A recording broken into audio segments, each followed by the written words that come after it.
Sit down, please.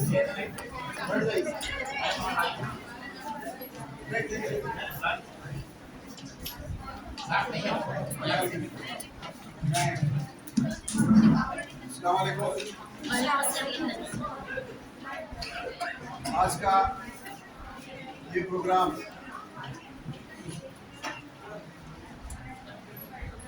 Telangana के degree colleges के लिए एक नई मशल, नई सिद्ध की तरह है, जिसमें हमने एक नई पहल करते हुए इसका नाम रखा है द ज़हीराबाद डायलॉग। इसका आज पहला प्रोग्राम है, जिसमें नए बैनुल अक़वामी विषयों को फोकस करने के लिए, अवेयर करने के लिए आपको यहाँ बुलाया गया है। मैं इसके लिए प्रिंसिपल साहब का शुक्रिया अदा करता हूँ। सबसे पहले मैं आज के प्रोग्राम की शुरुआत के लिए, सदारत के लिए आपकी तालियों की गूंज में हमारे कॉलेज के अजीज अजीज प्रिंसिपल साहब को डायस पे आने की दावत देता हूँ।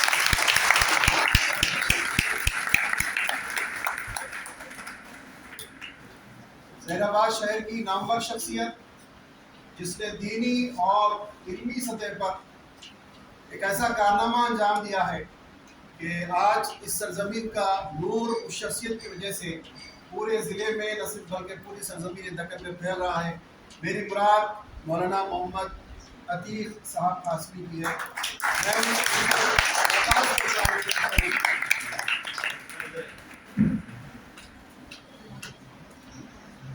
I humbly request to grace the dais to Dr. P. Naran Mutia. Please.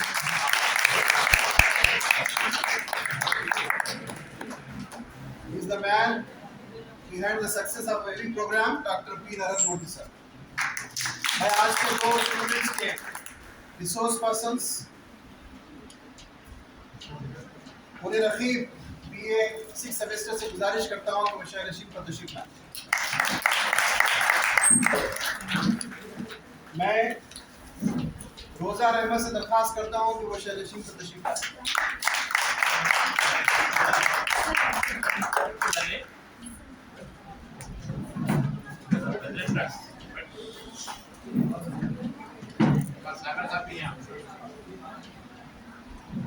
जनाब विद्यासागर साहब, जो हमारे न सिर्फ इस कॉलेज के लाइब्रेरियन हैं बल्कि हमारे लिए वो इंसाइक्लोपीडिया की हैसियत रखते हैं, मैं उनसे गुजारिश करता हूँ कि वो शहर रशीद पर तशरीफ लाएं। जनाब विद्यासागर साहब,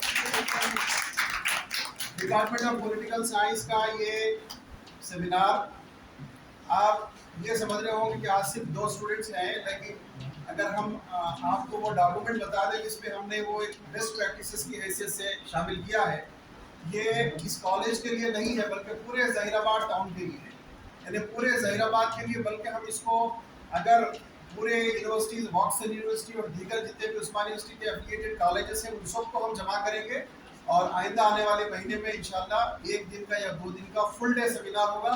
और इसकी शुरुआत मैं समझता हूँ कि ये दोनों बच्चे हमारे शुरू करेंगे और ये इस कामयाबी का सहरा हमारे प्रिंसिपल साहब को जाता है। मैं दोबारा आपसे ख्वाहिश करता हूँ कि तालियों की गूंज में सर का फिर एक बार इस्तकबाल करें। आज की ये टॉपिक बगैर माइक के ही सही शुरू हो रही है। मैं समझता हूँ टेक्निकल इश्यूज की वजह से हमारा ये सिस्टम काम नहीं कर रहा है। मैं एक मरतबा आपसे आजिलाना दरख्वास्त करता हूँ कि वो अपनी आपसी बातचीत बंद करें। अगर कोई बात करना चाहे तो वो अपना वजूद तोड़कर बाहर जा सकते हैं।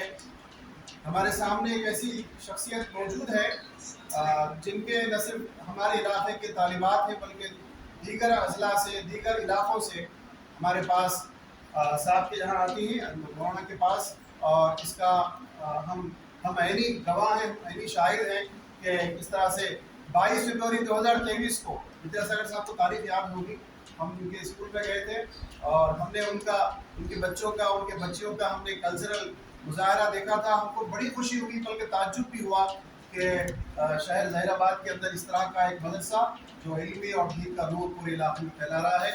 मैं फिर एक बार आपका इस्तकबाल करता हूँ सब हमारे इस दरसगाह के अंदर। بلکہ دانشگاہ اگر اس کو نہ کہیں تو مناسب ہوگا. ہم نہ صرف کالج کی چار دیواری کے اندر صرف سلیبس کریکولم ہی نہیں پڑھاتے بلکہ ہم اویئر کرتے ہیں ہمارے طلباء کو طالبات کو کہ وہ نہ صرف اس شہر کے شہری ہیں بلکہ ایک پورے عالمی شہری کی حیثیت سے اس زمین پر رہ رہے ہیں. Thank you so much sir for giving opportunity to here with us. میں آج کے پروگرام کا باقاعدہ آغاز کرنے جا رہا ہوں. آپ سے پھر ایک بار گزارش کرتا ہوں کہ یہ ایک ایسا موضوع ہے جو نہ صرف ایک شہری کی حیثیت سے دیکھنا چاہیے بلکہ ایک انسان کی حیثیت سے ہم کو دیکھنا چاہیے کہ آج ہمارے ارد گرد کیا ہو رہا ہے اور ہمارے ان لوگوں سے کیا ہو رہا ہے جو ہمارے ہی اپنے ہی جیسے لوگ ہیں جن کی قربانیاں آج پوری دنیا میں پوری دنیا کا میڈیا بتا رہا ہے کیسے انسانی حقوق کی پامالی ہو رہی ہے اور کیسے ایک پولیٹیکل ایشو کو کیسے ڈرائیو کیا جا رہا ہے. میں یہ صرف ایک اکیڈمک ایشو ہے اس کو اکیڈمک ایشو تک ہی محدود رکھوں گا اور آپ سے گزارش کروں گا کہ یہ دو لڑکیاں جو ہمارے سامنے بیٹھے ہوئی ہیں اور یہ آپ کے سامنے وہ کتاب بتائیں گی جو ایک مشہور مصنف کی جانب سے لکھی ہوئی ہے. میں اس کی شروعات ایک 3-4 پیجز کے ساتھ کر باقی دونوں احباب کو دے دوں گا. میں اس سے پہلے میں ہمارے مظفر صاحب سے گزارش کرتا ہوں کہ وہ ہمارا جو آج کے سیمینار کا کٹ ہے وہ مہمان کو دیں. اس کے بعد آخر میں انشاءاللہ ان کی خوشی ہوگی. تو سب سے پہلے ایک سیمینار کٹ جو ہمارے ڈپارٹمنٹ کی جانب سے ایک چھوٹا سا جو سمجھیے کہ جسچر ہے. میں مظفر صاحب سے درخواست کرتا ہوں کہ وہ مولانا عتیق صاحب کو پیش فرمائیں.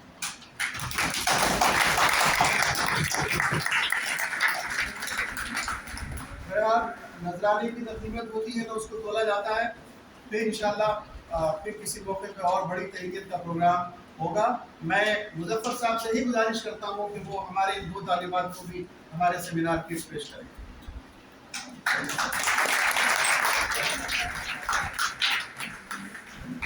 میں تنویر صاحب سے خواہش کرتا ہوں کہ وہ ہماری اعزاز کی بات آج یہ ہماری 2 طالبات آج یہ ہمارے سامنے ہیں لیکن آگے چل کر یہ ہو سکتا ہے کہ ہندوستان کے دارالخلافہ میں جائے گی اور بلکہ بین الاقوامی سٹیجز پر یہ ہو سکتا ہے کہ اپنا خطاب اپنا پریزنٹیشن کریں گی.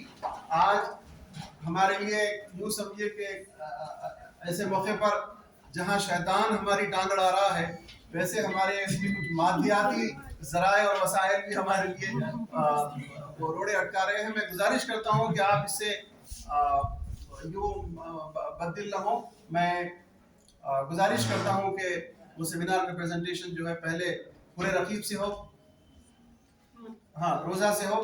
میں ہمارے شہنشین پر بیٹھے ہوئے اساتذہ سے درخواست کروں گا کہ وہ سامنے ہو جائیں. پھر جب تک ان کو چلنے دو. ٹھیک ہے چلیے. میں گزارش کروں گا کہ روزہ رحمت جو ہے اپنا پریزنٹیشن شروع کرنا.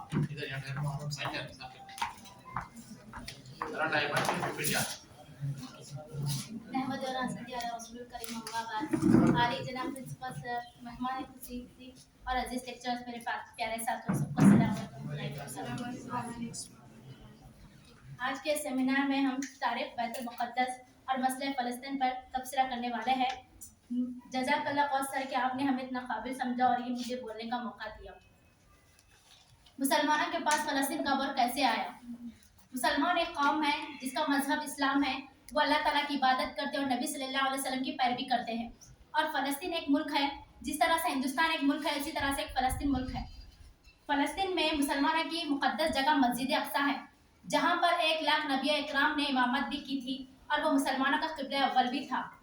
تو مسلمانوں نے فلسطین پر کب اور کیسے فتح کیا؟ حضرت عمر رضی اللہ تعالیٰ عنہ کے دور میں حضرت عمر رضی اللہ تعالیٰ عنہ مسلمانوں کے خلیفہ ہے. 15 ہجری میں انہوں نے فلسطین پر قبضہ کیا تھا, فلسطین کو فتح کیا تھا.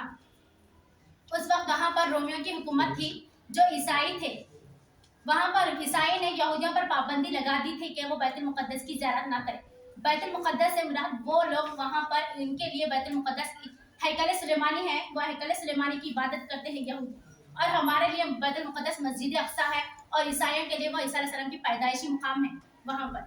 تو ان کے پر اس نے یہودیوں کے اوپر عیسائی نے پابندی لگا دی تھی. یہودیوں اور عیسائیوں کی دشمنی کی وجہ یہ تھی کہ یہودیوں نے نہ صرف حضرت عیسیٰ علیہ السلام کو नब्बत होने का इनकार किया था, बल्कि इन्हें जादूगर करार देकर उन्हें वाजिबल कत्ल होने का फतवा भी दिया था। इस वजह से यहूदी और ईसाइयों की दुश्मनी थी।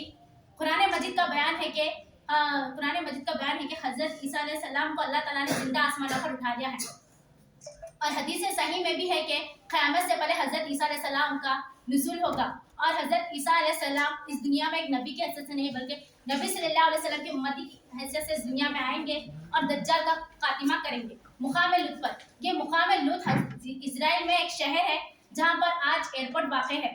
अगर स्क्रीन रहता तो ये बता सकती थी। बैतुल मुक़द्दस पर कब्ज़े सलेबी जंगों का आगाज, सलेबी यानी ईसाइयों का जंगों का आगाज, इसकी वजह क्या थी? तो ये 1095 ईस्वी से 1291 तक ये जंगें लड़ी गई थी। तो इस वक्त दुनिया दो हिस्सों में तकसीम हो गई थी, एक मशरिकी कलीसा और मगरिबी कलीसा। मशरिकी कलीसा का मरकज कुस्तुनतुनिया जो आपका इस्तांबुल था, यानी ये तुर्की का सदर मुकाम है, और मगरिबी कलीसा रोम मरकज था और जो इटली इसका सदर मुकाम है। तो ये दोनों एक दूसरे के शदीद खिलाफ थे। तो मगरिबी कलीसा का पाप अर्बन दुवम, जो ईसाइयों का पाप रहते ना पाउदर से बड़े, जिसे मुसलमानों में खलीफा रहते, तो इसी तरह से ईसाइयों में भी एक पाप रहते जो मजहब की तबलीग करते। तो इनके फतवे की वजह से, सियासी माशी असबाब की वजह से ये जंगें शुरू हुई थी ये जंगें।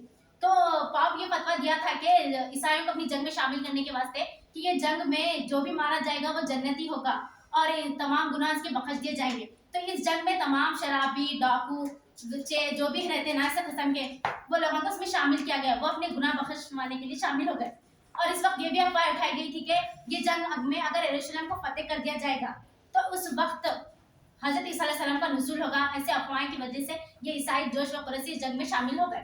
यहूदियों की इसमें इसलिए दिलचस्पी थी क्योंकि यहूदियों के लिए वहाँ पर हैकल सुलेमानी थी, वो हैकल सुलेमानी की इबादत करते जो सुलेमान अलैहिस्सलाम ने वहाँ पर तामीर की थी, एक तामीर किया था वहाँ पर।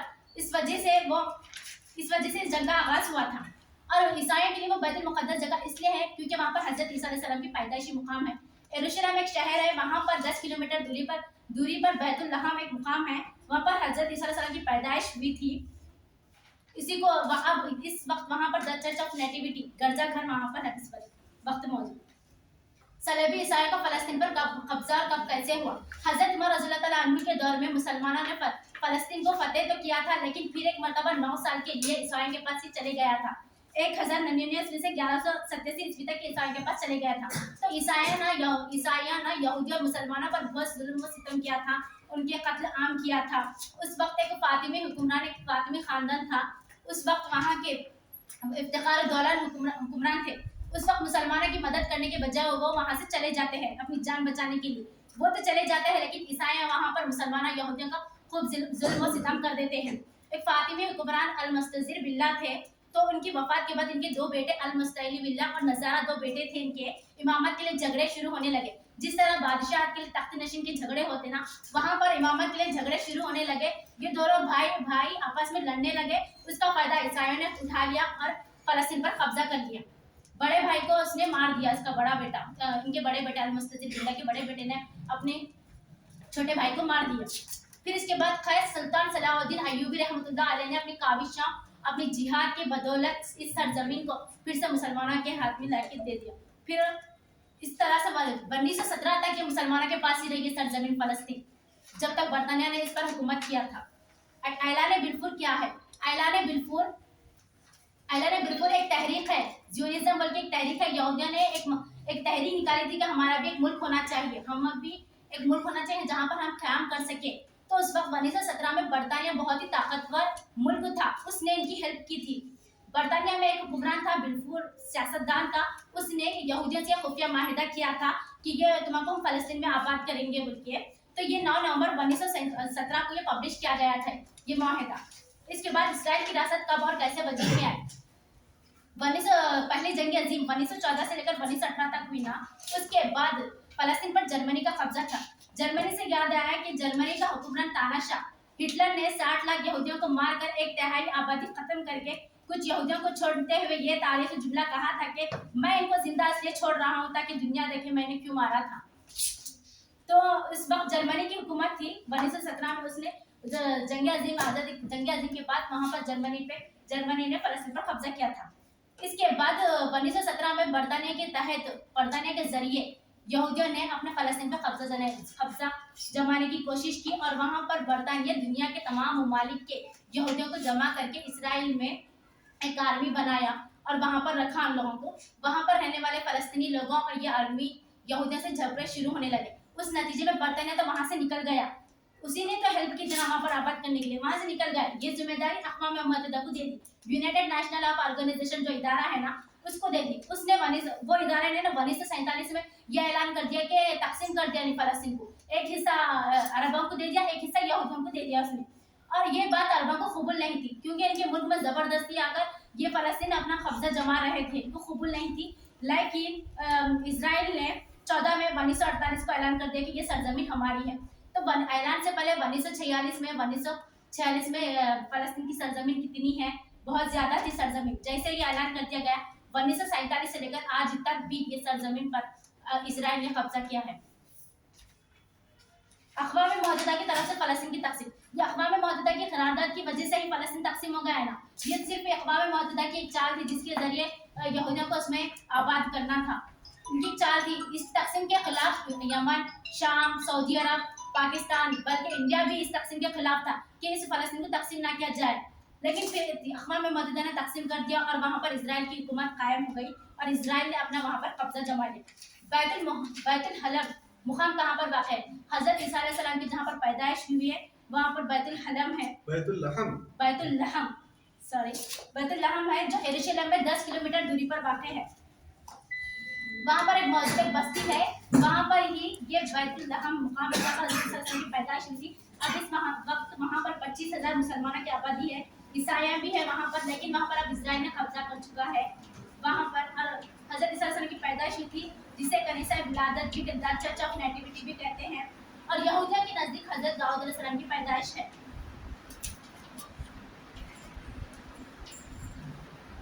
1948 की अरब इसराइल की जंग कब हुई? जब अक़वाम मुत्तहिदा ने करारदाद ऐलान कर दिया था कि ये फलस्तीन की सरजमीन इसराइल को दी जाए बोलिए, तो अरब रियासत मंजूर नहीं करना, कबूल नहीं करना, तो अरब रियासत ने ना शाम, अर्दन, मिस्र ये तीनों चारों ममालिक मिलकर मिस्र पर हमला कर दिए। उनको ये 1956 में जो ऐलान किया गया था कि ये सरजमीन यहूदियों को देना उनको पसंद नहीं आया। उन्होंने 1956 में उनके इसराइल पर हमला कर दिए। हमला करने के बाद अर्दन ने यरूशलेम पर कब्जा कर लिया और मिस्र गजा की पट्टी पर कब्जा कर लिया।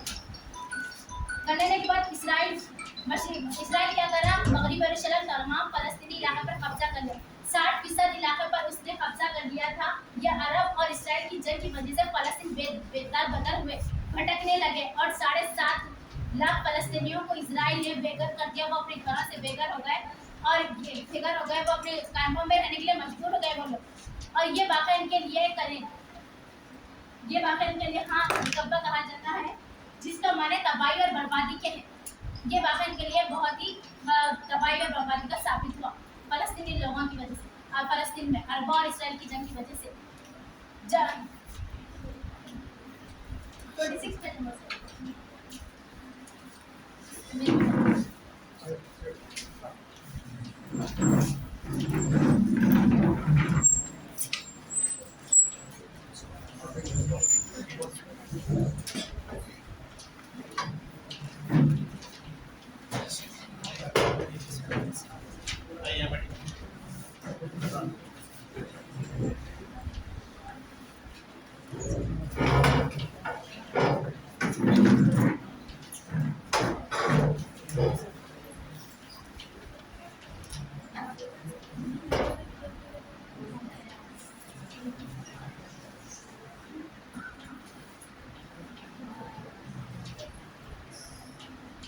नंबर बोलो। 26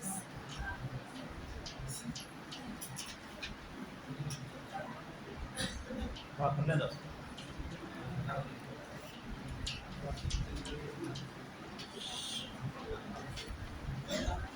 पुराने कुछ फोटो बताना है। हाँ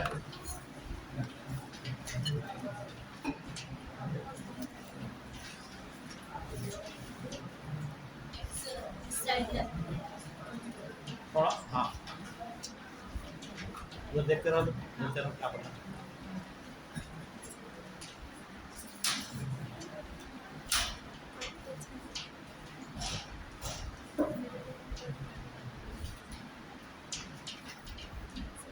23 ये नक्शा बताओ, ये next week. आप 100 कर दो सब इसको।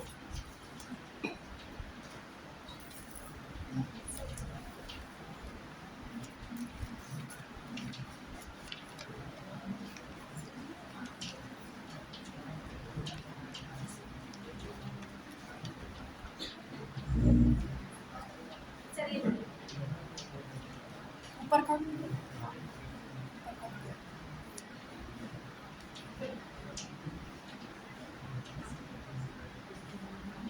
इसराइल की राशि कब्र कैसे बच सकती है? 1946 में ऐलान से पहले अक़वाम मुत्तहिदा ने जो है करारदाद ऐलान किया था कि सरजमीन इसराइल को यहूदियों को दी जाने बोल के, तो 1946 में ऐलान से पहले सरजमीन जो थी ना फलस्तीन के पास की थी। और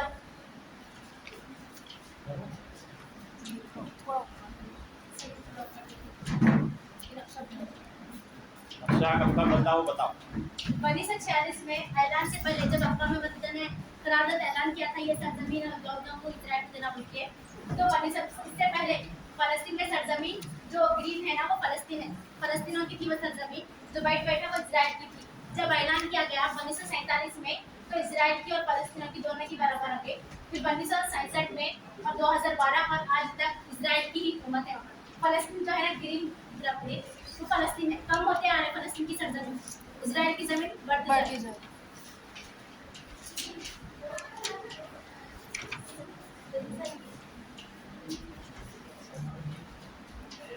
हाँ, अंदर जाके बैठो।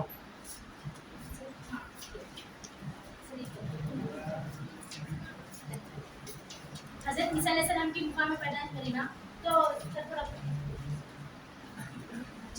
जेरूसलम दिखना वहाँ पर, इजराइल में एक शहर है जेरूसलम, उसी से 10 किलोमीटर दूरी पर बैतुलहम रेड कलर का, वहीं पर हज़रत ईसा अलैहिस्सलाम की पैदाइश हुई थी। वहीं पर 10 किलोमीटर, आज वहाँ पर 25,000 आबादी है, मुसलमान भी है वहाँ पर, ईसाई भी वहाँ पर आबाद है, लेकिन इसराइल ने वहाँ पर कब्जा किया। और ये सर हाँ, तो जब अरब ने जब उन पर हमला कर दिया था इसराइल पर, तो मशरिक़ यरूशलेम पर अर्दन ने ये कहा था, शाम पर गाजा ने हुकूमत की थी, तो इसराइल ने फ़लस्तीनियों को बेघर कर दिया था। ये वो इलाके है जहाँ से फ़लस्तीनियों को बेघर किया गया था। ये जो रेड निशान है ना, वहाँ से फ़लस्तीनियों को बेघर कर दिया गया था।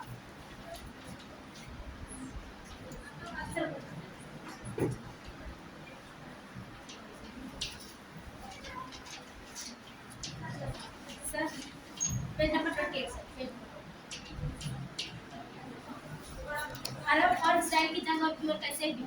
मिस्र के जमाल अब्दुल नासिर है, उन्हें मिस्र के हुक्मरान हैं। बरतानिया ने जब उन पर हुकूमत की थी तो उस वक्त अपने मुल्क को उन्होंने हाथ करके तहरीकी करके अपने मुल्क को आज़ाद कर लिया था। तो जमाल अब्दुल नासिर नहर स्वीज एक स्वीज है, उसको खामे मिल्कियत में बदलना चाह रहे थे, तो फ्रांस और बरतानिया इससे नाराज थे क्योंकि ये इनकी मिल्कियत नहीं थी। उस वजह से इसराइल ने इन पर हमला कर दिया और अक़वाम मुत्तहिदा ने इनके सरहदों पर फौज को रख दिया था। तो जमाल अब्दुल नासिर इसरार कर रहे थे कि फौज को वापस किया जाए। तो 1956 में अरब रियासत शाम और अर्दन मिस्र ने इसराइल पर हमला कर दिया था ना, वो बात याद रखें। इसराइल ने 1967 को मिस्र पर हमला कर दिया, अरब पर हमला कर दिया और शाम के यरूशलेम को इलाकों को ले लिया और मिस्र में गोलान पहाड़ियों को तमाम इलाकों को ले लिया। ये जंग 6 दिन की जंग थी, इसकी वजह से वो 6 रोज जंग भी कहा जाता है इस जंग को। और इस पहले इधर से तो पहले फलस्तीन का था, अरब वालों का था, उनके थे। इसके बाद इधर से गोलान की पहाड़ियाँ, गाजा की पट्टी और सेनाई सहराई और यरूशलेम, ये तमाम इसराइल ने अपने कब्जे में ले लिया क्योंकि अरब ने 1956 में हमला करके अपने कब्जे में ले लिया था ना। तो 1967 में इसराइल ने इन पर हमला करके अपने कब्जे में ले लिया। ये तकरीबन जंग 6 रोज की थी, इसकी वजह से 6 रोज की जंग भी कहते हैं इस जंग। और इसमें तमाम अरब के तमाम जहाज़ा बर्बाद हो गए, 3 जहाज़ा ये हो गए और 21,000 इसमें फौजी मारे गए थे। 21,000 फौजी इसमें मारे गए थे और 4,400 तैयार हवाई जहाज इसमें तबाह हो गए थे। कोई 800 इसराइल के सिर्फ 800 फौजी मारे गए थे, 21,000 अरब के और 800 फौजी इसराइल के। 800 कहाँ, 21,000 कहाँ? तो ये इस वजह से मिस्र को शिकस्त हासिल हुई क्योंकि जमाल अब्दुल नासिर यमन में बादशाही ममलिकत को खत्म करके जमहूरी ममलिकत लाना चाह रहे थे। मिस्र के 70,000 फौजी को उन्होंने यमन में भेजा था, जिसकी वजह से मिस्र को तो नुकसान हुआ, शिकस्त हासिल की, लेकिन यमन में इनकलाब आ गया। जो जमहूरी ममलिकत को कायम करना चाह रहे थे उन्होंने अपनी जमहूरी ममलिकत कायम कर, लेकिन इसराइल को वहाँ पर फतेह हासिल हुई। इसराइल ने गोलान की पहाड़ियों पर और शाम, अर्दन, यरूशलेम पर पहाड़ियों पर, सहराई सेनाई पर और फलस्तीन पर कब्जा कर लिया। इस तरह से ये जंग इसराइल के लिए बहुत ही फतेह साबित हुई।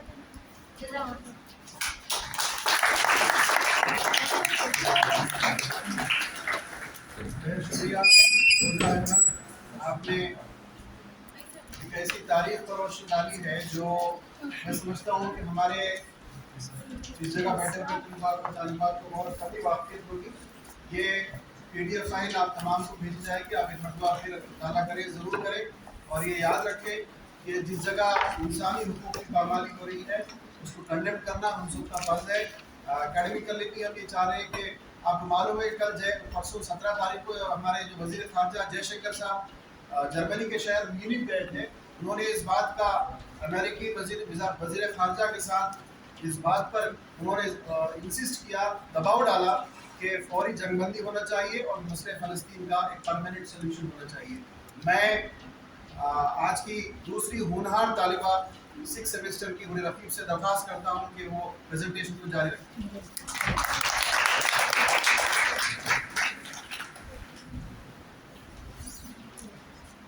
रिस्पेक्टेड प्रिंसिपल सर, मेहमान खुसूसी मौलाना आतिक अहमद हाशमी साहब और लेक्चरर्स और मेरे प्यारे भाइयों और बहनों, अस्सलाम वालेकुम रहमतुल्लाहि व बरकातहू। जिस तरह रोज़ा रहमत ने आप लोगों को इसराइल और फ़लस्तीन के तारीख़ तनाज़ुम में शुरुआत से लेकर अरब इसराइल की 1967 की जंग तक का बताया था, अब हम आगे 1973 अरब और इसराइल की जंग और कैसे और क्यों और कैसे भी देखेंगे। 1973 ईस्वी की अरब इसराइल जंग क्यों और कैसे हुई थी। 1967 में अरब इसराइल जंग में इसराइल ने गाज़ा पट्टी, यरूशलेम, गोलान की पहाड़ी, सहराए सीना पर कब्जा कर लिया था। 1973 में मिस्र और शाम इसराइल से अपने मकबूजा इलाके छुड़वाने के लिए अक्टूबर 1973 में गोलान की पहाड़ी पर हमला किया था। पिछली जंगों में स्विस कैनाल को बंद करा दिया गया था, क्योंकि मिस्र की सबसे बड़ी मईशत का इन्हिसार स्विस कैनाल ही थी। इस जंग में मिस्र ने स्विस कैनाल को वापस ले लिया था और इस जंग में दोनों तरफ से जानी और माली नुकसान हुए, मगर इत्मीनान इस बात का था कि स्विस कैनाल को मिस्र ने वापस ले लिया था।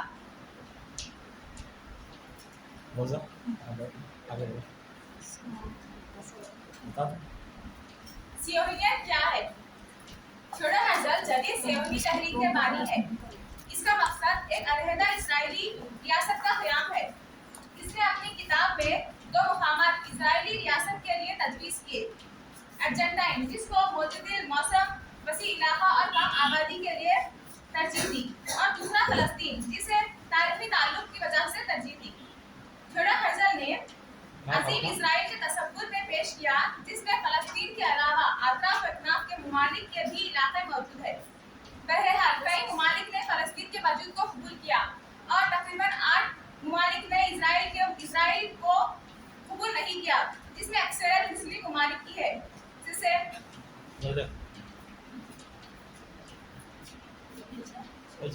शाम, Iraq, Iran, Lebanon, Saudi Arab, Qatar, Kuwait, Libya, Yemen, Oman, Tunis, Nigeria, Somalia, Indonesia, Malaysia, Afghanistan, Bangladesh, Pakistan और शुमाली कोरिया ने इसराइल को तस्लीम नहीं किया।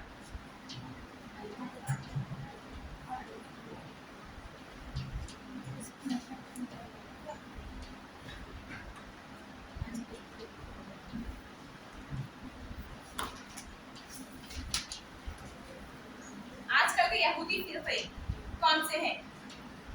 आजकल के यहूदी फिरकों में शामिल मिज़राही यहूदी, अश्केनाज़ी यहूदी और तीसरा ग्रोस सफारदी यहूदी है। मिज़राही यहूदी शुमाल अफ्रीका मशरक़ी बस्ती में रहे और 1948 में नक़बा में इसराइल को हिजरत की। इस तरह अश्केनाज़ी यहूदी, जो जर्मनी और यूरोप के यहूदी है, इसराइल के क़याम में इनका एक अहम किरदार है और ज़्यादातर इसराइल के वज़ीर आज़म भी यही लोग होते हैं। सफारदी यहूदी स्पेन के यहूदियों को कहा जाता है।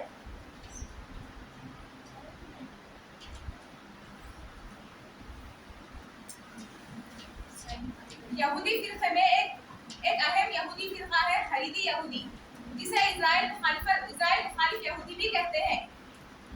हरीदी फिरके के बाकी यहूदी फिरके से काफी अलग ख्यालात और तसव्वुरात है। अक्सर यही यहूदियों को हम टेलीविजन और मोबाइल वगैरह पर इजराइल के खिलाफ फलस्तीन का झंडा लहराते हुए एहतजाज करते देख सकते हैं। ये मगरबी कल्चर औरतों मर्दों के इख्तिलात, बेहयाई, फिल्मों और ड्रामों वगैरह के सख्त खिलाफ है।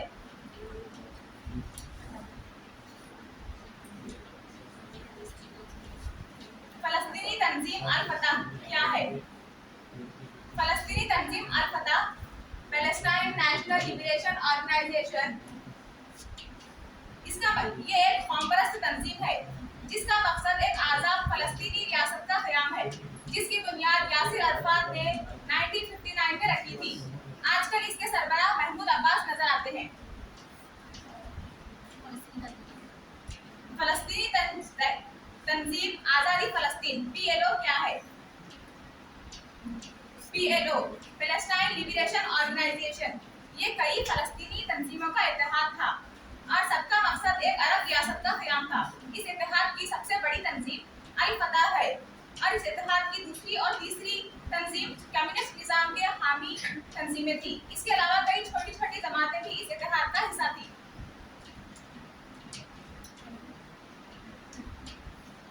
सबरा और शातिरा का कत्ल आम का वाक़या। लेबनान के इलाके में फलस्तीनी पनाह गज़ीनों का कैंप था जो इजराइल के ज़ेरे इंतजाम था। पनाह गज़ीर फलस्तीनियों पर ईसाई मसलह तंजीम अल-क़िताब ने 1982 में हमला किया, जिसमें 3,500 फलस्तीनियों का कत्ल आम किया गया, जो 3 दिन तक जारी रहा। आलमी दबाव पर जब इजराइल की ने तहकीक की तो नतीजे के तौर पर यह सामने आया कि इजराइल के वज़ीर दिफा एरियल शैरोन और वहाँ इजराइल के जनरल इस कत्ल आम में बिलवास्ता तौर पर मुलविस थे और इन्होंने ही लिबनान ईसाइयों को रिफ्यूजी कैंप का रास्ता बताया था।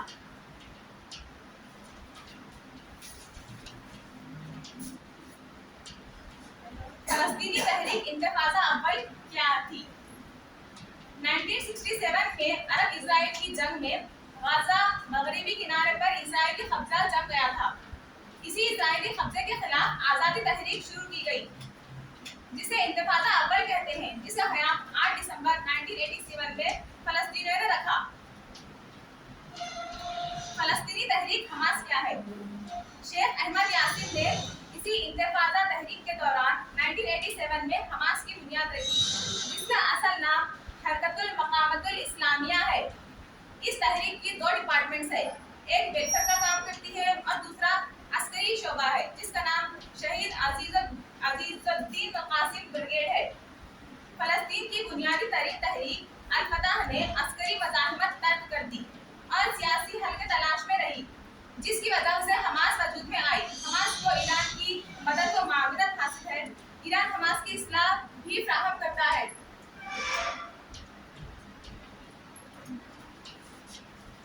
हमास का बुनियादी फिक्र क्या है? हमास का बुनियादी फिक्र इसके दस्तूर में है, जो कि 1988 में मुरत्तिब हुआ। हमास का नजरिया ये है कि फलस्तीन के मसले का हल सिर्फ जिहाद है। सियासी हल और बैनुल-अक़वामी कॉन्फ्रेंसेस वगैरह वक्त का ज़ाया है। फलस्तीन क़िबला-ए अव्वल है और इसकी आज़ादी की जद्दोजहद हर मुसलमान पर फर्ज है। हमास आज़ाद फलस्तीन के लिए अक्सरी जद्दोजहद का हामी है। हमास का कहना है कि सियोनियत के खिलाफ जद्दोजहद ना करने वाला मलून है।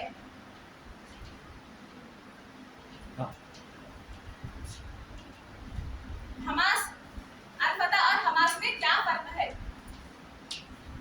फलस्तीन के मगरिबी किनारे पर जहां अल-फतह की अक्सरियत है, वहीं गाजा पर हमास की अक्सरियत है। हमास और अल-फतह में एक बुनियादी नजरियाती फर्क ये है कि हमास ने कभी इजराइल को कबूल नहीं किया, जबकि अल-फतह ने ओस्लो मुआहदे के तहत इजराइल के वजूद को तस्लीम कर लिया। इसके अलावा हमास इस्लाम की सरबुलंदी चाहता है, तो अल-फतह नेशनलिज्म का दाई है।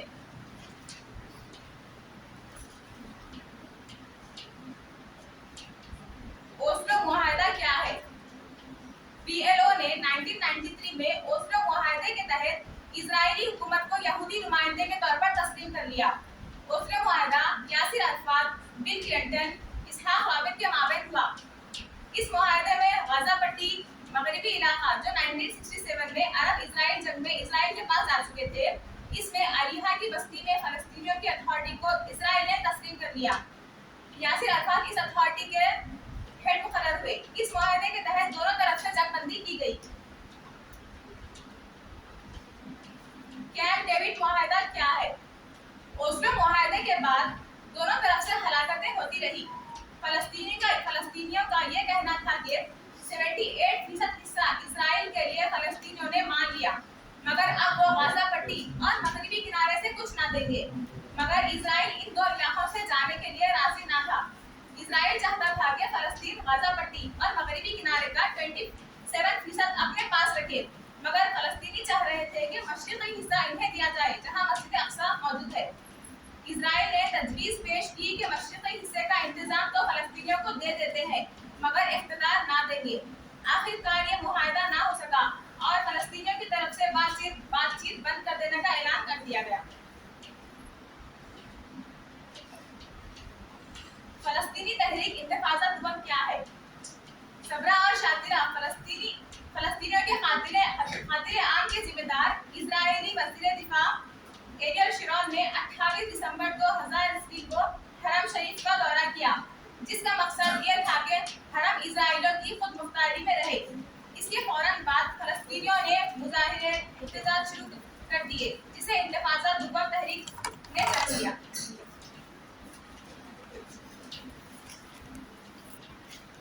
अल-फतह और हमास के बाहमी अख्तिलाफात क्यों है? 2006 में हमास ने गाजा में इंतखाबात के जरिए कामयाबी हासिल की। अगले ही साल अल-फतह को गाजा से निकाल दिया गया, क्योंकि वो हमास की हुकूमत के बिलमुकाबिल अपनी हुकूमत का दावा कर दिया था और ये ख्याल आम हो चुका था कि PLO बैनुल अक़वामी फर्ज खा जा रही थी और PLO के लीडर करप्ट समझे जाते थे। बाद में दोनों फरीक़ैन में इंतखाबात के इनेकाद पर 2020 में इत्तेफाक हुआ। ईरान हमास की हिमायत क्यों करता है? ईरान जंग में यासिर अरफात ने सद्दाम हुसैन इराक को सपोर्ट किया और ईरान को इजराइल ने सपोर्ट किया। बाद में इजराइल ईरान में इख्तिलाफात बढ़े और ईरान हमास से खरीद हो गया। ईरान और हमास दोनों की खुदबत की एक वजह कौम परस्ती की जगह इस्लामी इनकलाब को फरोग देना है। दूसरी बड़ी वजह लेबनान की शिया तंजीम हिजबुल्लाह भी है। हिजबुल्लाह का भी इजराइल से इख्तिलाफ है और बाहमी जंगें भी होती रही इन दोनों।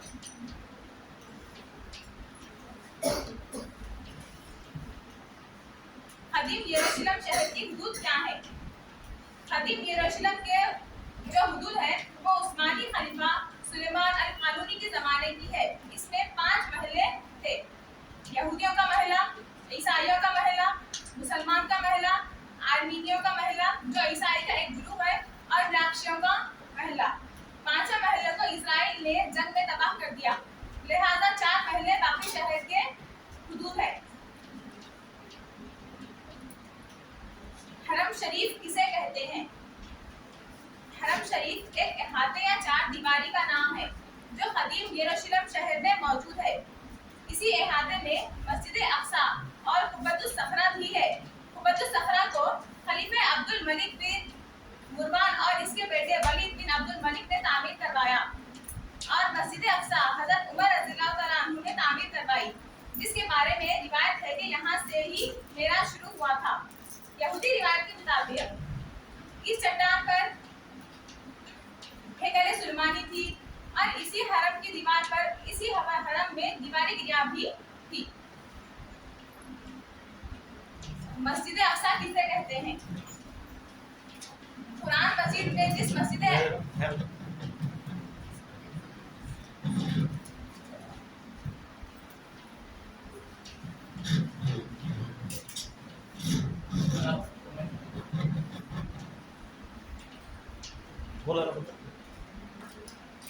कुरान मस्जिद में जिसको मस्जिद अक्सा कहा गया वो कुल अहाता है जिसे आजकल हरम शरीफ कहा जाता है। कुरान मस्जिद के नुज़ूल के वक्त यहाँ सिर्फ ये 4 दीवारी मौजूद थी, कोई बाकायदा मस्जिद ना थी।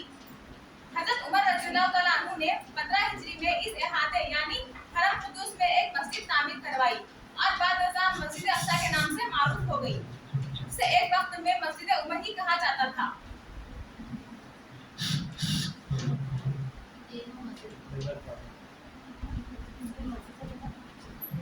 क्या मस्जिद अक्सा यहूद का किबला है? ये गलतफहमी हमारे यहाँ ये भी पैदा हुई कि बैतुल मुक़द्दस यहूद का किबला है। इस बात की दलील ना तो किताब और सुन्नत में मौजूद है और ना ही किताब मुक़द्दस में है। अल्लाह अज़्ज़ा वजल ने किसी भी दौर में यहूद के लिए बैतुल मुक़द्दस को इनका किबला मुक़र्रर ना किया।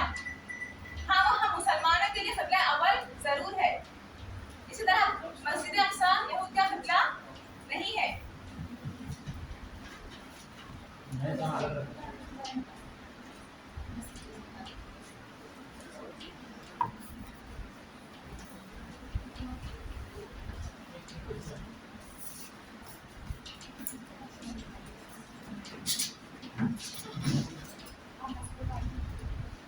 इसी तरह मैं गौर सर को दावत देती हूँ कि वो फलस्तीन के मसले का हल हम सबको बताएं।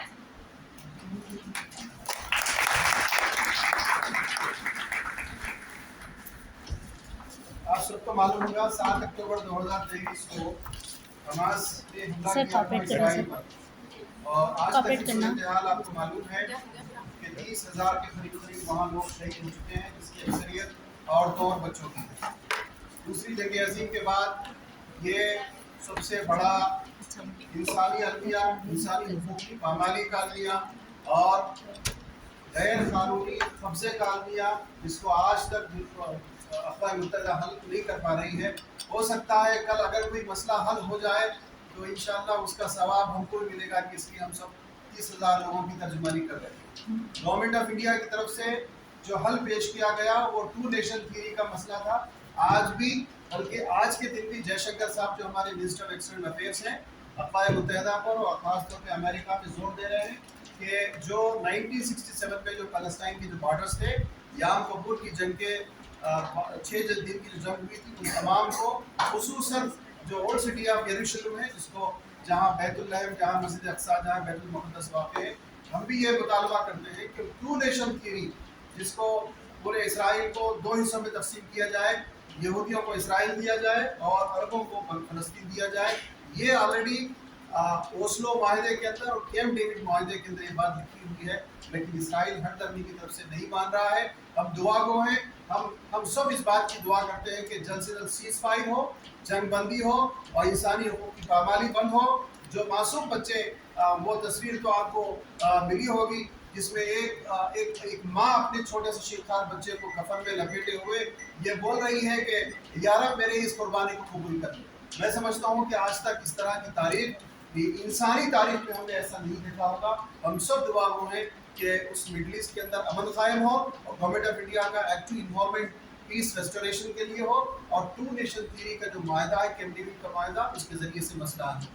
मैं इस कंक्लूजन रिमार्क्स के साथ एक शेर जो इकबाल अजीम का है, लोग उसको गलती से अल्लामा इकबाल का कह देते हैं, हमारे दरमियान एक ऐसी अजीम शख्सियत है जिनको देखना ही इबादत है। वो मैं उस हदीस की तर्जमानी कर रहा हूँ जिसमें उलमा की फजीलत बयान की गई है। मैं उनके आने से पहले, उनके यहाँ बोलने से पहले एक शेर, तू मोहब्बत से कोई क्या है ये, सोज़े दिल चाहिए चश्मे नम चाहिए, सोज़े दिल चाहिए चश्मे नम चाहिए और शौक़ तलब मोतबर चाहिए। ये शौक़ तलब मोतबर अगर नहीं है तो मैं समझता हूँ कि हमारी ज़िंदगी एक जानवरों की तरह है, बल्कि जानवरों से भी बदतर है। अहमद फराज के एक 2 अशार के साथ मैं आपको दावत देता हूँ। मेहमान खुसूसी आज के मौलाना अतीक अहमद साहब कासमी, ज़िंदगी से यही गिला है मुझे। 22 फरवरी 2023 से ये शेर आपके लिए अमानतन रखा हूँ सर। ज़िंदगी से यही गिला है मुझे, तू बहुत देर से मिला है। 1 साल इंतजार करना पड़ा। हम सफ़र चाहिए हुजूम नहीं, हम सफ़र चाहिए हुजूम नहीं, एक मुसाफिर का काफिला है मुझे। तू मोहब्बत से कोई चाल तो चल, पार जाने का हौसला है मुझे। मैं इन अशार के साथ आज की इस मुक़द्दस महफिल में जनाब मौलाना मोहम्मद अतीक अहमद कासमी साहब को दावत देता हूँ कि हमारे इन बच्चों के सामने अपना खिताब फरमाएं। आपका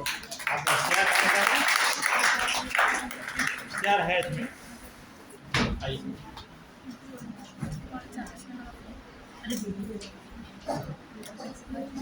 व्हाट्सएप में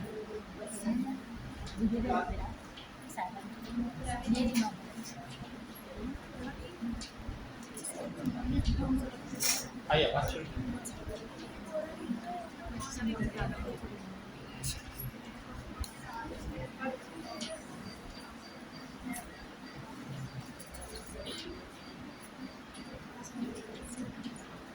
अस्सलामु अलैकुम वरहमतुल्लाहि वबरकातुहू।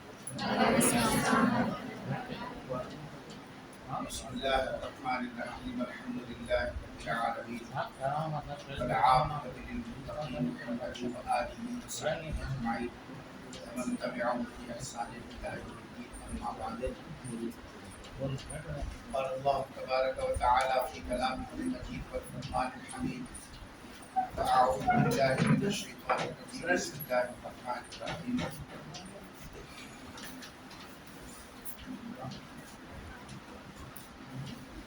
فباءوا بغضب على غضب. صدق الله العظيم. قال النبي صلى الله عليه وسلم: أعظم اليهود من العرب، كما قال عليه الصلاة والسلام.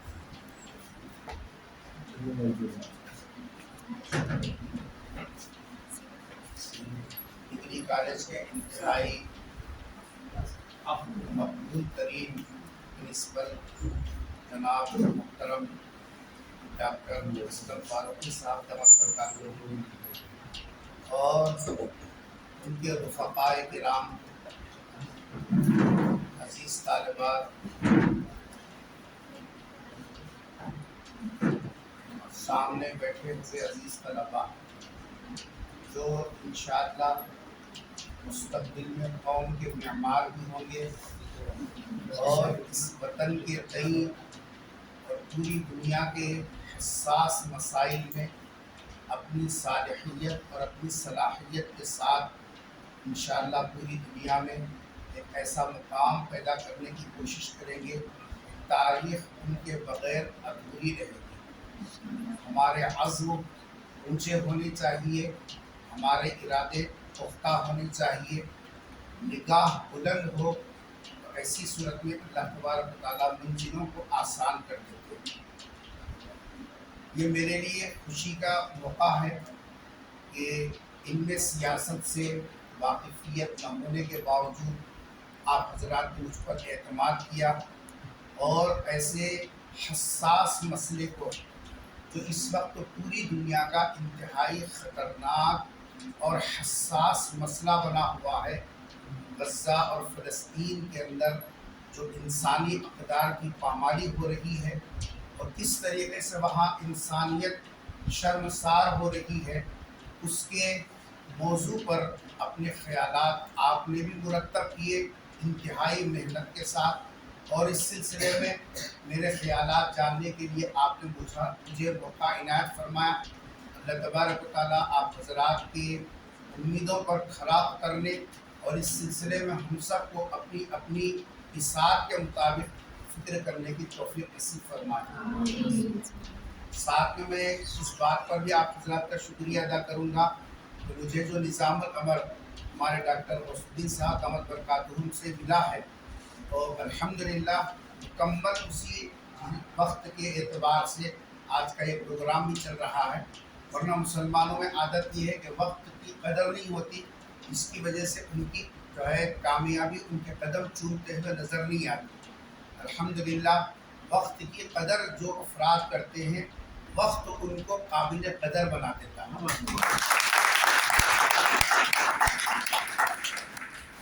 تاریخی اعتبار سے جتنی تفصیل کے ساتھ ہماری ڈگری کالج کی جو ہے طالبات نے پیش کیا، اگرچہ کہ وقت کی قلت کی وجہ سے وہ مکمل شیپ آپ کے سامنے نہیں آ سکا جو آپ حضرات جس کی طلب لے کر یہاں بیٹھے ہیں، لیکن اس سے اندازہ ہوا ہوگا کہ اس وقت میں ملک میں ایک ایسا حساس مسئلہ چل رہا ہے جس سے ہمارا صرف جذباتی تعلق نہیں ہے بلکہ ہمارا مذہبی تعلق بھی ہے، اور ہماری یہ ذمہ داری ہے کہ ہم اس مسئلے کی گہرائی تک پہنچیں اور اس مسئلے کے حل کے لیے ہم چھوٹے سطح پر ہی صحیح کچھ نہ کچھ اس کے لیے راہ ہموار کریں۔ کتابوں میں لکھا ہے کہ جس وقت میں حضرت ابراہیم علیہ السلام کو نمرود نے آگ میں ڈالا تھا، اور جس وقت میں حضرت یوسف علیہ السلام کو بازار میں بیچنے کے لیے جیسا کھڑا کیا گیا تھا، تو اس وقت میں خریداروں میں ایک وہ بڑھیا بھی تھی جس کے پاس اثاثہ تو نہیں تھا، سرمایہ نہیں تھا، بس درہم 2 درہم کی مقدار ہاتھ میں لے کر لین میں کھڑی ہوئی تھی۔ کسی نے ان کو چھیڑتے ہوئے کہا تھا کہ بڑھیا، یہاں تو درہم اور دنانیر کے ڈھیر لگنے کے بعد بھی یوسف کو خرید نہیں سکتے، آخر تیرے اس ہاتھ کے 1 دینار سے کیا ہوگا؟ کیا جواب دیا تھا اس بڑھیا نے؟ وہ جواب سن کر اپنے مقام کو پہچانیے اور اپنی محنتوں کی قدر کیجیے۔ یہ جو ہمارے اساتذہ کرام ہیں، ان کی محنتوں کا رائگاں بھی کرنا۔ آج کل ہمارے بچوں میں اساتذہ کی محنت کی قدر نہیں ہے، ان کو تو بس اپنے جیسا خیالات کو آگے بڑھانے کی فکر ہوتی ہے۔ ایک استاد ایک بچے کو کسی لیول پر لا کے کھڑا کرتا ہے تو اس کے پیچھے اس کی جسمانی محنت کے ساتھ ساتھ اپنے گھر کے بچوں کو وہ وقت نہیں دیتا جو وقت جیسا استاد اپنے بچوں کے لیے دیتا۔ بیوی بچوں میں رہ کر بھی طلباء کے لیے سوچتا، مدرسے میں رہتا ہے تو بھی طلباء کی ترقی کو سوچتا، بازار میں نکلتا ہے تو بھی طلباء کی ترقی کے لیے سوچتا۔ جب امتحانوں کا موقع آتا ہے تو آپ کے اوپر تو ایک پریشر ہوتا کہ کسی طریقے سے آیا ہوا جیسا پیپر ہم حل کر دیں گے، بس اس پریشر کے علاوہ دوسرا پریشر آپ پہ نہیں رہتا۔ لیکن استاد کے دنوں سے پوچھئے، یا آپ جس وقت میں اس مرتبے پر پہنچیں گے تو اس وقت میں آپ کو احساس ہوگا کہ آپ اپنے بچوں کے تئیں اپنوں میں رہتے ہوئے بھی خیر بن کر زندگی گزارتے ہیں۔ کھاتے ہیں تو بھی فکر وہی ہوتی ہے، سوتے ہیں تو بھی فکر وہی ہوتی ہے۔ یہ اساتذہ اپنا خون جگر یہ سب جلا کر اس ملت کے افراد کو تیار کرتے ہیں، لیکن ہم اس کی قدر نہیں کرتے۔ اللہ تعالیٰ اساتذہ کی قدر کرنے کی توفیق نصیب فرمائے، اور ان کے جو عزائم ہیں ان کے ہم ہاتھ پیر بن کر چلیں گے تو انشاءاللہ ہیرا نکلتا ہے تو قیمتی نہیں ہوتا، اس کو نکھارنے کے بعد وہ مارکیٹ میں قیمتی بن جاتا ہے، قیمتی نہیں بنتا۔ یہ اساتذہ ہیں جو جیسا فرش سے اٹھا کر عرش کے لائق بنا دیتے ہیں، یہ ان کی محنتیں ہیں۔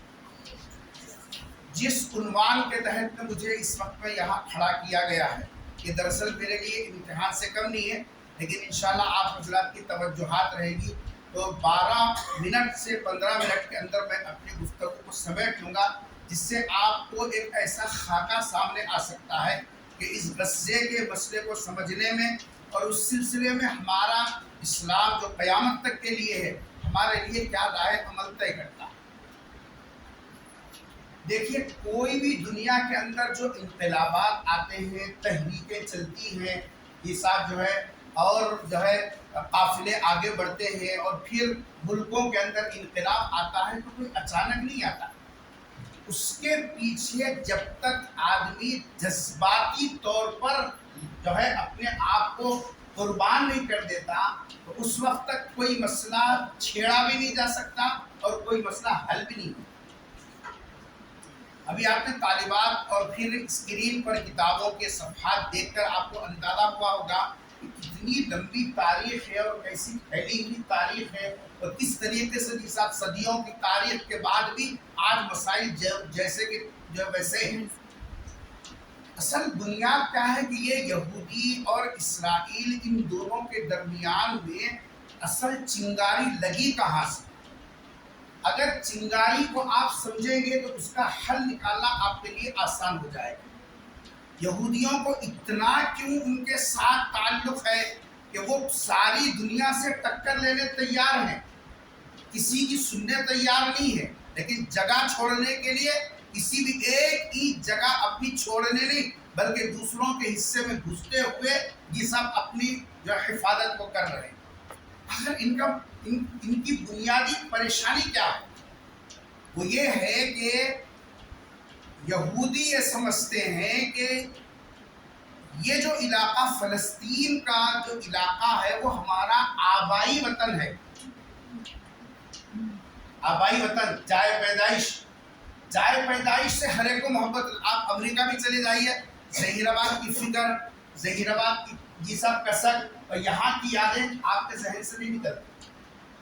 تو وہ پہلی بنیادی چیز یہ ہے کہ وہ لوگ سمجھتے ہیں کہ فلسطین ہمارا باپ دادا کا جیسا یہ آبائی وطن ہے، ہم کو چند وقت کے لیے یہاں سے ظالمانہ طور پر ہٹا دیا گیا، ہم پھر سے یہ اپنا مقام حاصل کرنا چاہتے ہیں. اور اس کے لیے انہوں نے دو بنیادیں پوری دنیا کے سامنے پیش کی میڈیا کے سہارے. پہلی بنیاد یہ پیش کی کہ دیکھو ہم یہ ہمارا آبائی وطن ہے نسلی اعتبار سے. نسل سمجھتے ہیں نا، جہاں باپ دادا کا جو سلسلہ نسب ہوتا ہے، نسلی اعتبار سے یہ ہمارا یہ سب وطن ہے. اور آپ کو یہ بھی معلوم ہونا چاہیے کہ حضرت یعقوب علیہ السلام کی اولاد سے جو چلے ہیں ان کو کہتے ہیں اسرائیل، سین کے ساتھ. اسرائیل الگ، اسرائیل اصل تلفظ ہے سین کے ساتھ اسرائیل، اسرائیل نہیں. وہ تو دوسرے کے زبان کے اندر کنورٹ ہونے کے بعد وہ حروف بدل گئے. تو یہ لوگ کہتے ہیں کہ صاحب ہم لوگ یعقوبی نسل کے ہیں. یہ ان کا سب سے پہلا دعویٰ. اس دعوے میں کتنی سچائی ہے وہ تو ابھی ایک مثال سے آپ کے سامنے آ جائے گی جی صاحب. لیکن اس کو اتنا پروپیگنڈا بنا کر یہ سب پھیلایا گیا، پوری میڈیا انٹرنیشنل لیول کی جتنی میڈیا ہے جی صاحب، وہ سوشل میڈیا ہو، پرنٹ میڈیا ہو، الیکٹرانک میڈیا ہو، جتنا میڈیا ہے سب میڈیا کو اپنے کنٹرول میں لے کر پوری دنیا کے کونے کونے تک یہ بات پہنچائی یہ ہمارا آبائی وطن ہے، ہم کو یہاں واپس آنے سے کوئی نہیں روک سکتا نسلی اعتبار سے. اچھا، پوری تاریخ پڑھیں گے آپ تو آپ کو معلوم ہوگا ان کے آباء و اجداد یہاں جتنے سال رہے، گنتی کے صرف 5 صدیاں، 500 سال تک ان لوگوں کی یہاں یہ سب آبادی رہی. 3000 سال پہلے سے اپنی تاریخ بتاتے ہیں. میڈیا میں آپ کھولیے، گوگل سرچ کیجئے، آپ کو پتا چلے گا کہ یہودی جی صاحب جو ہے وہاں کتنے سال سے رہ رہے تھے. تو آپ کو بتائے گا کہ جی صاحب 3000 سال سے ان کی تاریخ میڈیا بتاتی، اس سے آگے نہیں. ہم ان سے یہ پوچھتے ہیں کہ جب 3000 سال سے پہلے کی تاریخ دیکھنے سے آپ کا نسلی ہونا اور وطنی ہونا ثابت ہو سکتا ہے، جب آگے پیچھے جا کر ہی دیکھنا ہے تو 3000 سال سے اور پیچھے جا کر دیکھیں، پتا چلے گا کہ جی صاحب اس گھر کا اصل کون ہے، چور کون ہے، وہاں کا مقامی کون ہے، اس کو وہ تسلیم نہیں کر رہے ہیں. دوسری چیز، ان لوگوں کا یہ نسلی ہونا، یعقوبی نسل کا ہونے کا جو دعویٰ ہے ان کا بالکل بے بنیاد اور کھوکھلا ہے. وہ اس لیے کہ جی صاحب اگر ایک ہی نسل کے لوگ ہوتے، جیسے جاپانی ہے، چائنیز ہے، آپ جو افریقن ہے جی صاحب، صومالیہ کے ہیں، یہ جو ممالک کے لوگ ہیں جی، آپ دیکھیں گے کہ ان کا شیپ، ان کا رنگ، ان کی گفتگو کا انداز، ان کا ہائٹ بالکل ایک جیسا ہوتا ہے. آپ جتنے لوگوں کو دیکھیں گے اس ملک کے، دونوں کو آجو بازو کھڑا کر کے فوراً بول سکتے ہیں کہ صاحب یہ جاپانی ہے اور یہ چینی ہے اور یہ ملیشین ہے، یہ فلاں ہے، یہ افریقہ. کیسے بول رہے ہیں آپ؟ نہ انہوں نے منہ کھولا، کچھ نہیں کیا. آپ یہ بولے کہ جو ایک نسل کے ہوتے ہیں وہ ایک ہائٹ کے ہوتے ہیں، ایک رنگ و روپ کے ہوتے ہیں، گفتگو کا انداز ایک ہوتا ہے، یہ سب یہ ان کی پہچان ہوتی ہے. یہودیوں کی تاریخ آپ پڑھ کے دیکھیے، ان کا شیپ دیکھیے، آپ خود بتا سکتے ہیں کہ یہ یہودی نسلاً حضرت یعقوب علیہ السلام کے نہیں ہے، بلکہ ان کے آباء و اجداد نے اپنے خاندانوں میں نکاح نہیں کیے، بلکہ متفرق جہاں پھیلے ادھر انہوں نے نکاح کیا. نتیجے میں ان کی نسل مشترک خاندانوں کی ہے، ایک خاندان کی نہیں. جس بیس پر یہ لوگ اپنا آبائی وطن بتا رہے ہیں وہ بیس ہی ختم ہو گئی. دوسری بنیاد ارض مقدس ہونے کی. ابھی آپ نے سنا کہ جی صاحب یہ حرم ہے اور فلاں ہے جی صاحب حضرت وہ جو ہے عیسیٰ علیہ السلام کی پیدائش کا جی صاحب ایک حصہ وہاں ہے، حضرت موسیٰ علیہ السلام کا ایک حصہ وہاں ہے، اور پھر سرکار دو عالم صلی اللہ علیہ وسلم معراج پر تشریف لے گئے اس لیے وہاں ہے. یہ ارض مقدس، اس کے بارے کی لڑائی الگ ہے. ارض مقدس کے بارے میں ان کا یہ کہنا ہے چونکہ ہم اس علاقے کے یہ سب آبائی نسلی طور پر اس علاقے کے وطنی ہے تو اس ارض مقدس کے بھی وارث ہم ہیں، یہ ہے ان کا دعویٰ۔ اس کی وجہ سے وہ لوگ چھوڑنا نہیں چاہ رہے، مسجد اقصیٰ میں گھس کر نمازیوں پر گولیاں چلانا اور اس طریقے سے جی صاحب ظلم کرنا، یہ سب اسی بنیاد پر ہے۔ وہ کہتے ہیں کہ صاحب ارض مقدس جو ہے یہ دوسروں کا نہیں ہے بلکہ اس کے وارث ہم ہیں، اور اس کی دلیل کیا دے رہے ہیں، آپ کے پاس پروف کیا ہے کہ یہ ارض مقدس کے آپ وارث ہیں؟ کہنے کہ صاحب ہم نسلاً یعقوبی ہیں، اس لیے بنیاد پر ہم کو ملنا چاہیے۔ دنیا کا کوئی بھی انقلاب آپ پڑھیے، اس کے اندر آپ کو پتا چلے گا وارث ہونے کے لیے جی صاحب ارض مقدس کی وراثت کا جو مسئلہ ہے، خصوصیت کے ساتھ حرمین مسجد اقصیٰ کا حصہ ہو یا جی صاحب موجودہ مسجد حرام کا مقصد جی صاحب حصہ ہو، یہ نسل کی بنیاد پر کسی کی وراثت میں تقسیم نہیں ہوتا بلکہ نظریے اور عقیدے کی بنیاد پر اس کی وراثت تقسیم ہوتی ہے۔ میری بات بہت گہری ہے لیکن ہمارے اساتذہ کرام سمجھ رہے ہیں، ارض مقدس کی جی صاحب وراثت نسل کی بنیاد پر نہیں ہے بلکہ نظریے کی بنیاد پر ہے، اور نظریے کو ہم اپنی اصطلاح میں کہتے ہیں عقیدہ۔ عقیدہ اگر وہ ہوگا جو اللہ کی طرف سے آیا، عقیدہ وہ ہوگا جو آسمانی کتابوں سے آیا، عقیدہ وہ ہوگا جو نبیوں نے پیش کیا، تو آپ اس کے فکر کی اعتبار سے آپ اس کے وارث ہیں۔ اگر عقیدہ آپ کا بدلا ہوا ہے، نظریہ آپ کا بدلا ہوا ہے تو آپ اس کے جیسا حقدار نہیں۔ اور کیجئے ان کے اپنے نظریات، اپنے عقائد انتہائی مخدوش درجے میں پہنچ گئے ہیں، اس لیے ان کا یہ دعویٰ کرنا کہ ارض مقدس کے ہم وارث ہیں جی صاحب نسلاً یہودی ہونے کی وجہ سے، وہ بھی غلط ہے۔ اس سلسلے میں احادیث کے اندر بہت زیادہ ذخیرہ بھی موجود ہے۔ یہ جو حالات پیش آ رہے ہیں غزہ کے اور حماس کے اور یہ جی صاحب طوفان الاقصیٰ کے، اس طریقے کے جو بھی حالات پیش آ رہے ہیں، یہ ابھی رکنے والے نہیں ہیں۔ احادیث میں اس کی بڑی تفصیل ہے، اور آپ جتنا مطالعہ کرتے جائیں گے، ہماری جو طالبات و اساتذہ نے پورے اعتماد کے ساتھ آپ کو اتنی طالبات میں سے منتخب کیا ہے، تو آپ کا انتخاب جو ہوا، آپ اس انتخاب کی لاج رکھیے اور اپنے آپ کو اس کے اندر کھپائیے۔ یعنی کہ ہر آدمی قابل نہیں ہوتا، لیکن استاد کی نظر جب کسی کے اوپر پڑ جاتی ہے تو اس کی ذمہ داری یہ ہوتی ہے کہ استاد کے انتخاب کی لاج بھی رکھی جائے۔ تو آپ اس میں اور گہرا مطالعہ کیجئے اور اس کے خلاصے نکالیے اور احادیث کی کتابوں کا مطالعہ کیجئے، تو آپ کو پتہ چلے گا کہ احادیث میں بتایا گیا، یہ مسجد اقصیٰ کا جو شیخ ابھی یہاں بتا رہے تھے آپ، اس کے اوپر ایک بڑا ٹیمپل کا جیسا لگا ہوا ہے، وہ مسجد اقصیٰ نہیں ہے۔ یہی تو سب سے بڑا دھوکہ ہے ہمارا، وہ مسجد اقصیٰ نہیں ہے، وہ ان کا جو عالمی امام آنے والا ہے جس کو احادیث میں دجال کہا گیا، وہ دجال کی کرسی ہے جو انہوں نے تیار کی ہے۔ اسی لیے یہ سب لڑائی ہے کہ ان کے اپنے اعتبار سے قیامت کا زمانہ قریب آ رہا ہے اور اس کی کرسی تیار کرنا ہے، اور پھر اس سلسلے میں جی صاحب ان کی یہ بھاگ دوڑ پوری ہے۔ پیغمبر صلی اللہ علیہ وسلم نے جی صاحب ارشاد فرمایا کہ قیامت کے قریب جب مسلمان عیسائیوں کے ساتھ، یہودیوں کے ساتھ، خصوصیت کے ساتھ یہودیوں کے ساتھ جو لڑائی ہوگی، اس وقت میں یہودیوں کو پناہ دینے والا ایک کیکر کا درخت ہوگا، جس کو حدیث میں کہا گیا غرقد کا درخت۔ ٹھیک، اور غرقد کا درخت، غرقد بولتے ہیں جی صاحب خاردار جھاڑی کو جس کا کوئی فائدہ نہ ہو، اس کو بولتے ہیں۔ جنت البقیع کو بھی جی صاحب غرقد اس واسطے کہا جاتا ہے کہ وہاں درختیں ایسے بہت زیادہ تھیں، سرکار دو عالم صلی اللہ علیہ وسلم نے سب کو اکھاڑ کے پھینکا، لیکن یہودیوں کے پاس اس درخت کی بڑی اہمیت ہے۔ ٹھیک ہے، ہمارے اس ملک کے وزیر اعظم بھی جب وہاں کا سفر کیے تھے، وہاں سے آنے کے بعد یہاں ٹینڈر لائے 5 کروڑ درخت اس ملک میں لگانے کے لیے، اس میں سے 3 کروڑ کے قریب درخت یہاں بھی لگائے گئے ہیں، ابھی 2 کروڑ کے جیسا راجستھان اس علاقے کے اندر لگائے جا رہے ہیں۔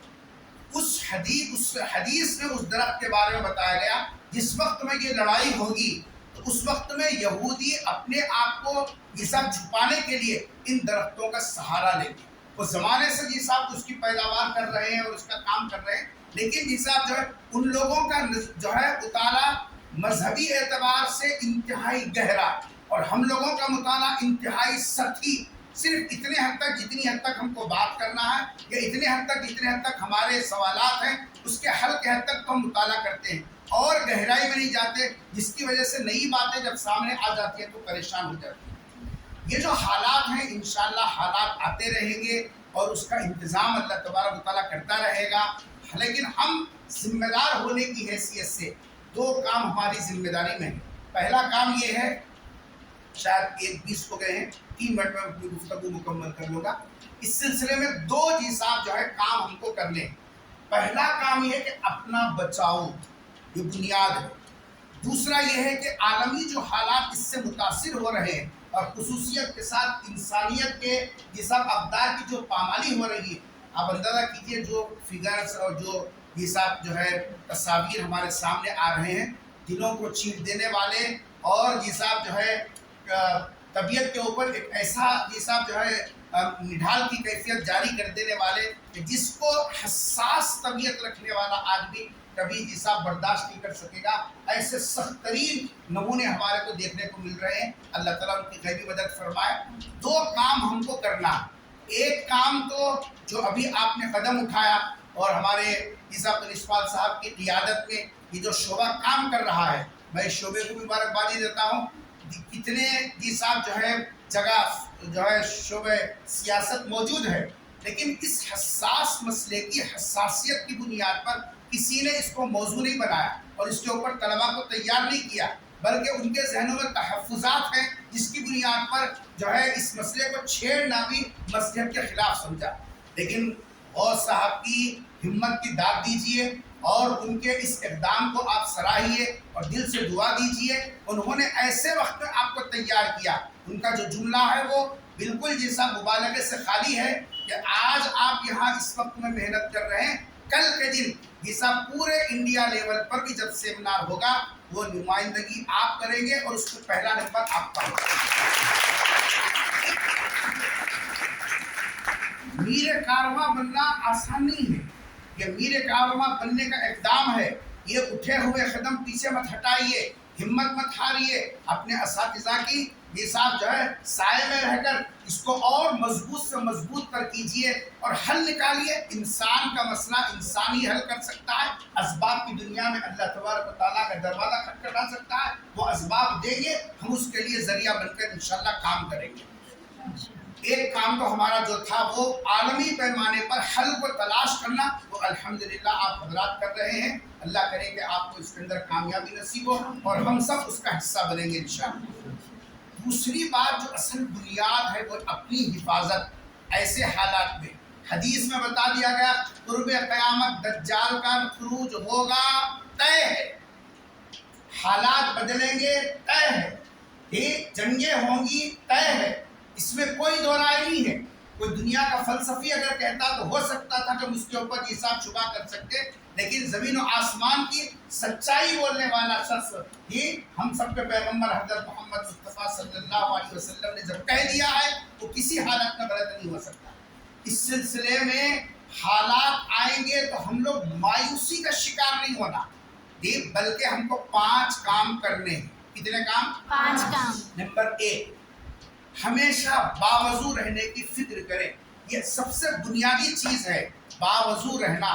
یہ سب الوضوء سلاح المؤمن کہا گیا۔ یہ مومن کا ہتھیار تلوار تیر نہیں ہے، مومن کا ہتھیار باوضو رہنا۔ تو پہلا کام کیجئے کہ ہمیشہ باوضو رہیں، اس کی فکر کیجئے۔ ہم اس کو معمولی سمجھتے ہیں، لیکن اگر کوئی اس کا تجربہ کرنا چاہے تو کر کے دیکھے اللہ تبارک و تعالیٰ کیسے آپ کی غیبی مدد فرماتے ہیں۔ نمبر 1 باوضو رہنا۔ نمبر 2 گھر سے باہر نکلتے وقت، بڑے ہوں کہ چھوٹے، گھر سے باہر نکلتے وقت میں آیت الکرسی کی تلاوت کے بغیر نہیں نکلنا۔ یہ ہماری حفاظت کے لیے قرآن میں پیش کیا گیا ایک ایسا حصار ہے جس حصار کے اندر ہماری جان، ہمارا مال، ہمارا हमारी इज्जत, हमारी आबरू, हमारा मुस्तकबिल, इन पांचों चीज़ों की ज़मानत आयतल कुर्सी की तिलावत और उसके मामूल के अंदर है। तो पहला काम बावजू रहना और दूसरा काम घर से निकलते वक्त में आयतल कुर्सी का एहतमाम करना चाहिए, पढ़कर दम कर।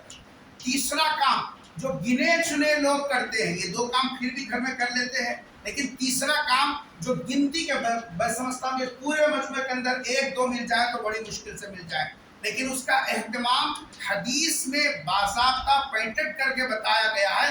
ये अमल वो अमल है जो कुर्बे क़यामत पेश आने वाले इंतहाई नागुफ्ता भी हालात के अंदर सहारा आपको बनेंगे।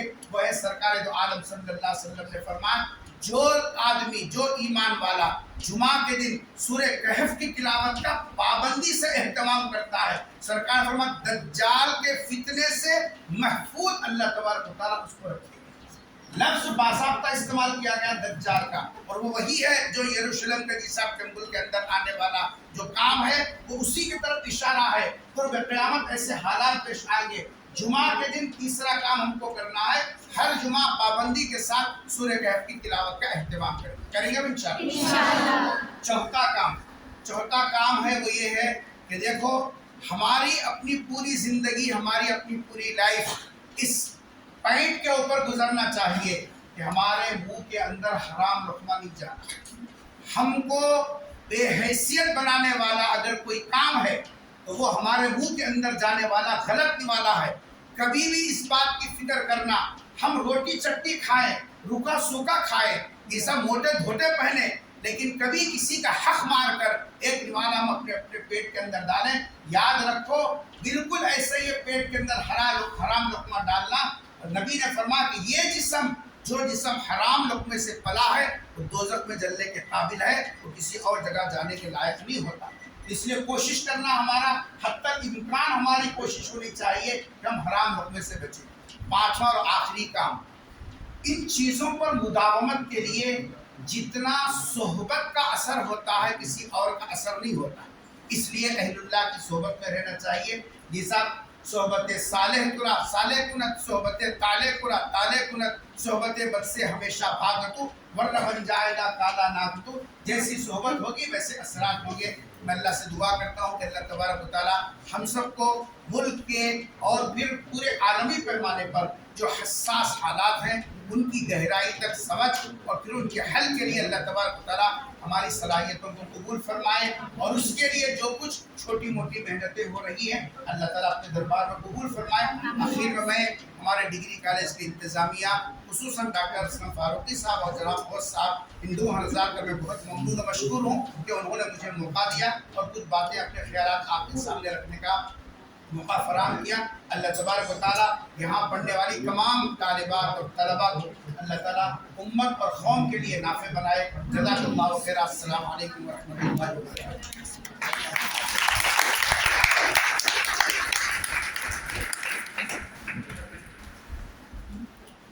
बेहद शुक्रिया मौलाना। जैसे अहमद फराज का शेर मैंने पढ़ा था कि ज़िंदगी से यही गिला है मुझे, बहुत देर से मिला है। आपने ये जज्बाती मालूमाती इतनी तकरीर मौलाना की सुनी, जिसमें आपके लिए नसीहतें ही नसीहतें हैं। मौलाना आपको हम बार बार ज़हमत देते रहेंगे किसी प्रोग्राम में इंशाअल्लाह। आप बराए मेहरबानी हम मिस्किनों पर रहम करिए। मैं मौलाना का बहुत शुक्रिया अदा करता हूँ, उन्होंने आपके सामने पूरे हालात को समझ किया। और मैं जनाब इस्फल साहब का इस शेर के साथ खैर मकदम करता हूँ जो मुझे बहुत पसंद है, जिसको बशीर बदर ने कहा था, मंजिल समझ के धूप ज़मीन पर उतर गई। बहुत ही बड़ा फलसफा बशीर बदर का है। मैं समझता हूँ कि ये शेर गालिबन बशीर बदर ने इस्फल साहब के लिए लिखा हो। मंजिल समझ के धूप ज़मीन पर उतर गई, सूरज मुसाफिरों की तरह आसमां पे है। मैं एक ऐसी अजीम शख्सियत को आपके सामने पेश करने जा रहा हूँ जिनकी क़यादत में आज हमने ये काम किया।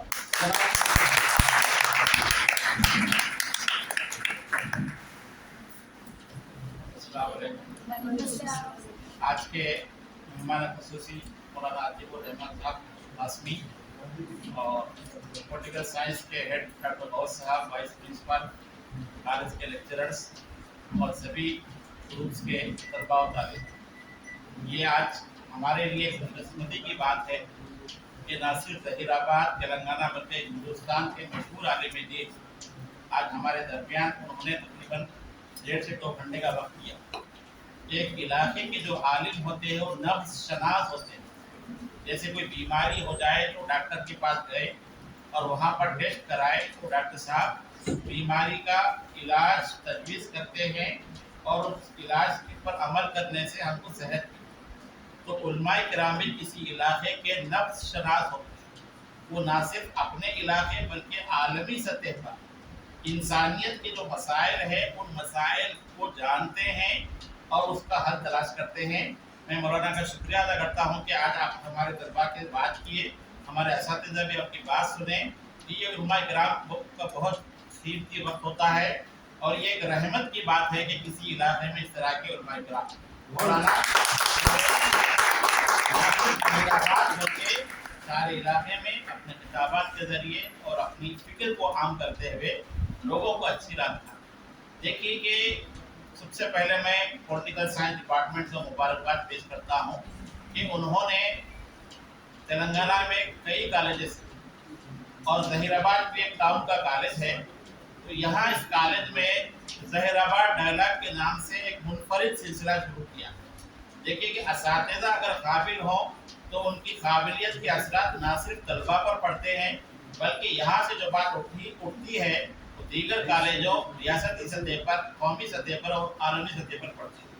तो ये जो जहीराबाद डायलॉग है ये क्या है कि ये एक सिलसिला है मुख्तलिफ मौज़ूआत पर तलबा को पेश करना और उस मौजू से मुताल्लिक़ मालूमात फराहम करना। रोज़ाना क्लासेस होते आप लोग पढ़ते हैं, लेकिन ये जलसे की शक्ल में आज हम यहाँ बैठे हैं।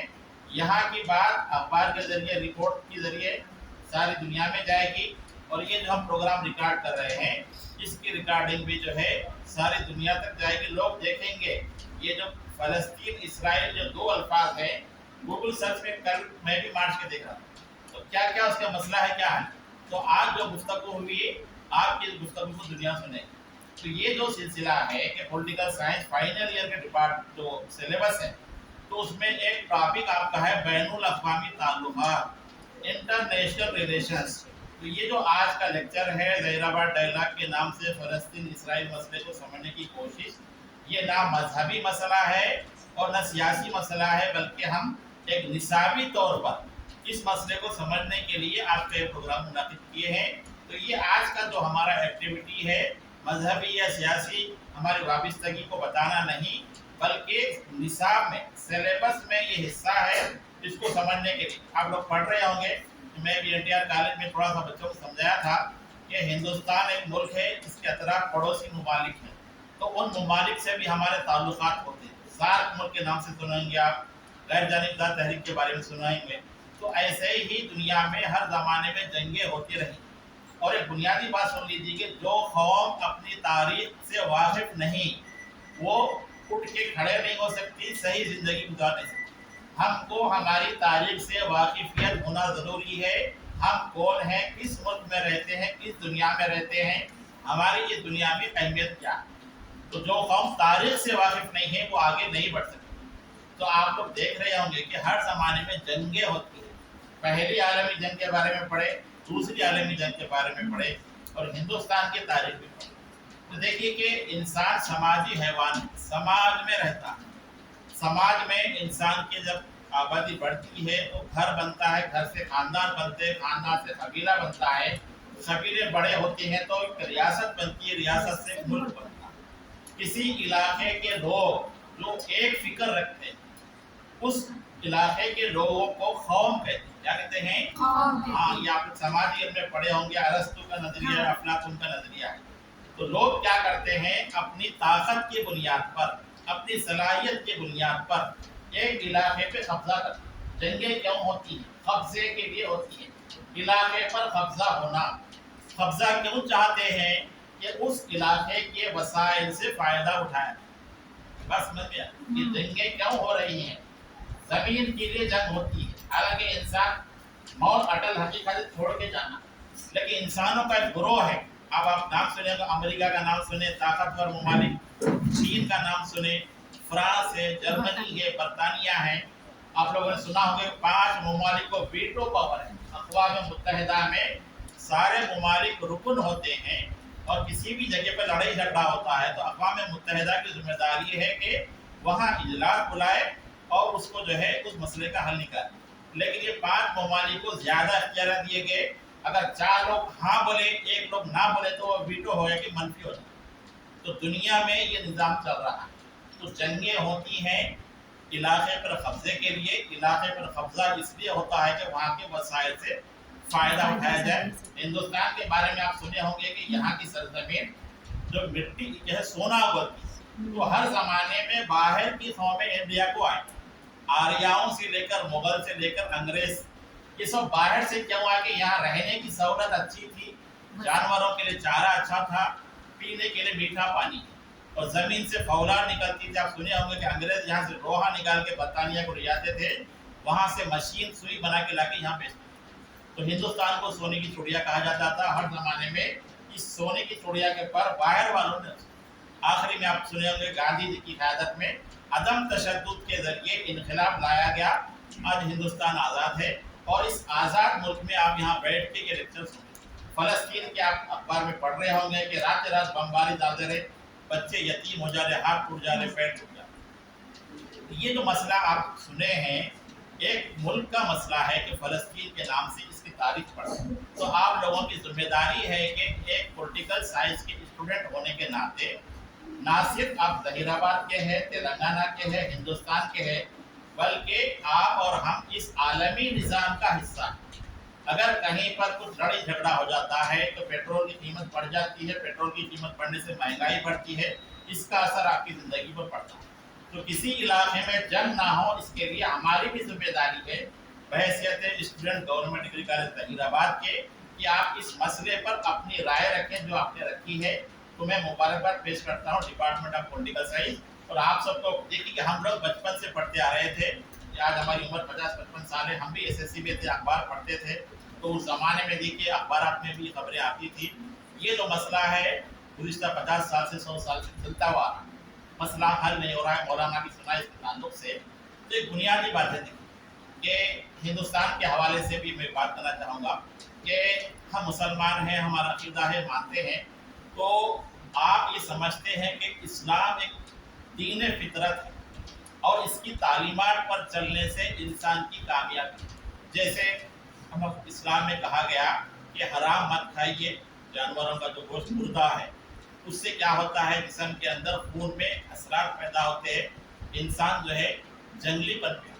तो आपको हलाल कैसी चीज़ों को खाना जो कहा गया है, ऐसे हमारी ज़िंदगी के जो तरीके अच्छे हैं, फितरत से मुताल्लिक़ है। तो कहा जा रहा है कि हिंदुस्तान में 20 करोड़ मुसलमान हैं, 140 करोड़ की आबादी। आप समझते हैं कि आपके हाथ में इस्लाम की शक्ल में कीमती हीरा है, तो आपकी जिम्मेदारी है कि आपके पड़ोस में जो अपनाए वतन है, तो ये हिंदू मुस्लिम का झगड़ा है या मजहब का झगड़ा है नहीं, बल्कि हम बहैसियत कौम हिंदुस्तान हम ये चाहते हैं कि हम कामयाब हो जाएं, हम अच्छे रहें। तो हमारी जिम्मेदारी कि हमारे भाई भी कामयाब। तो आपके पास जो जो दीन इस्लाम की अच्छी बात है, देखो आजकल लोग जो है, अब माह रमज़ान आने वाला, तो रमज़ान को दूसरे लोग याद दिला के बोलते आपका एक अच्छा महीना आने वाला, आप इसमें रोज़ा रहते हैं, भूख का एहसास होता है, गरीबों की मदद करते हैं और ज़कात के नाम से गरीबों को पैसा देते हैं, एक अच्छा नूरानी माहौल। तो बाहर के लोगों को पता चल रहा है कि इस्लाम की बातें अच्छी, जैसे वो गरगद पेड़ के बारे में कहा गया कि हदीस की बात कभी छोटी नहीं होती। ये मुसलमान का तो अकीदा है, लेकिन यहूदी जो मुसलमान का खून पी रहा है उसको भी मालूम है कि पैगंबर की बात सच्ची है। अल्लाह के रसूल के ज़माने में एक गैर मुस्लिम से आप सल्लल्लाहु अलैहि वसल्लम का झगड़ा हो गया था, तो आप सल्लल्लाहु अलैहि वसल्लम ने उससे बोला था कि ये शख्स मेरे हाथ से मार। तो अल्लाह के रसूल सादिक थे, अमीन थे, तो उसको इतना दिमाग में बात पड़ गई कि अल्लाह के रसूल की बात सच होगी, मैं मारा जाऊँ। ये जुमला उसको पागल कर दिया, पागल होगा उन्हें, और आखिर में अंजाम वैसे ही हो। तो अल्लाह के रसूल की बात गैर भी 100% मानते। आज हम उनके चाहने वाले हैं, अल्लाह जो है रहमत की वजह से आप सबको माफ़ कर रहा हम सबको, लेकिन हम जो है एक कीमती तरीक़े ज़िंदगी रख के खामोश बैठे। तो हम अपने पड़ोसियों को भी ये तरीक़े ज़िंदगी बताओ। देखो दुनिया में जंगें हो रही हैं, जंग का नतीजा नहीं निकल रहा। आप देखो, आप इंटरनेशनल आप जो पढ़ रहे हैं, यूक्रेन की जंग, रशिया की जंग चल रही है। दुनिया में कब्जे के लिए जंगें हो रही। ये जो जंग है ये भी जो है चल रही है, फ़लस्तीन की जंग। अब देखो इसके बाद कुछ मुशाहिदात है हमारे कि जंग में लोग क्या कर रहे हैं, ताकत का होना ज़रूरी है। क्या होना है? ताकत का होना। हाँ, ताकत के पीछे क्या है? साइंस और टेक्नोलॉजी, और उस हथियार को खरीदने के लिए पैसे होना चाहिए। तो एक तरीक़े फ़िक्र ये है कि हमारे पास भारी भारी जहाज़ हो, हमारे पास भारी भारी बम हो, हम उनको डाल देंगे, मार देंगे और ज़मीन पे कब्जा करेंगे। तो जैसे साहब ने कहा कि अक्टूबर से जंग चल रही है, नतीजा नहीं निकला। पूरी ज़मीन को, इमारतों को तोड़ दिया गया बम डाल के, लेकिन ज़मीन पे फतह नहीं हो रही। वजह क्या है ये भी आपको जानना चाहिए। तो ज़मीन पे फतह होने के लिए जो मुखालिफ लोग हैं वो जो तरीक़ा इख्तियार करें, गोरिल्ला तरीक़ा, ये भी। तो मुसलमानों के लिए ज़रूरी है या इंसानों के लिए ज़रूरी है कि साइंस और टेक्नोलॉजी की तरक्की को इंसानियत की फलाह के लिए इस्तेमाल करें। एक नोबेल प्राइज़ दिया गया बम बनाने वाले को, अल्फ्रेड नोबेल से नाम था उसका। तो वो बम जो है तबाही लाता है। तो हमको ऐसी दुनिया में काम करना है जो इंसानियत का फ़ायदा पहुंचाए। अब ज़हीराबाद में आप है, कोई एक बीमारी का इलाज दरियाफ्त करे जो अभी तक दुनिया में वो इलाज दरियाफ्त नहीं हुआ, तो ये जो फ़ायदा है इंसानियत की तामीर के लिए होगा। ये दुनिया वाले क्या कर रहे हैं, पहले बम डाल के जो है वो ज़मीनों को, पूरे बिल्डिंगों को तोड़ दें। तो जंगों में क्या हो रहा है, बड़ी जो ताकतें हैं दो ममालिक को नज़रियात के तौर पे लड़ाते हैं। अब वो लड़ने के लिए उनको क्या करना पड़ता है, हथियार खरीदना पड़ता है। तो आज जंगें हथियारों के कारोबार के लिए भी होती हैं। बड़े ममालिक जो हथियार बनाते हैं तो टेस्टिंग के लिए खरीदना तो चाहिए ना, तो ये हथियारों का कारोबार भी चल रहा है। तो ऐसे में हम जो है आज़ाद मुल्क में रहने वाले हैं, पुरअमन शहरी हैं, तो हमारे इल्म से हम दूसरों को फ़ायदा पहुँचाए और अच्छी बात पहुँचाए। एक बुनियादी बात याद रख लीजिए कि जंगें कैसे जीती जाती हैं। आप तारीख का मुताला करें तो माह रमज़ान में 17 जो रमज़ान है, कौन सी जंग हुई थी? जंग बदर। क्या नाम है? जंग बदर। हाँ, 313 मुसलमान सहाबा हुजूर सल्लल्लाहु अलैहि वसल्लम की क़ियादत में रमज़ान का महीना रोज़े की हालत, कुछ तलवार वगैरह किए होंगे, लेकिन 1000 दुश्मनों के ऊपर उनको फतह मिली थी। तो ये जंग बदर का जो मामला है क़ियामत तक के आने वाली जंगों के लिए एक मिसाल है कि अल्लाह की मान कर चले। और जो लीडर होता है, हुजूर सल्लल्लाहु अलैहि वसल्लम उस ज़माने में जंग के लीडर की मान के चलेंगे तो ये बगैर हथियार के, तलवारों के भी जंग जीती जा सकती है। उसके लिए क्या करना है कि सहाबा वाली ज़िंदगी गुजारनी। सहाबा किराम रज़ियल्लाहु ताला अन्हुम ने पैगम्बर की मानने के लिए जो तरीक़ा इख्तियार किया, तो हर ज़माने में जंग जीतने का वो एक फार्मूला है। मौलाना जो कीमती बातें बोले आप नोट करके अपने घरों में भी बोलिए कि क्या करना है। तो आप प्लेन की बुनियाद पर, बम की बुनियाद पर, तलवार की बुनियाद पर, टेक्नोलॉजी की बुनियाद पर कुछ देर के लिए तो जीते, लेकिन हमेशा की लड़ाई नहीं जीत सकते। और एक बात ये है, ये जो फ़लस्तीन का मामला, जो 3 जो मज़ाहिब के लोग हैं कि ईसाइयत है, यहूदियत है, इस्लाम, मुसलमान, उस सब का मुक़द्दस मुकाम होने की वजह से वहाँ पर ये कब्ज़े की जंग चल रही है।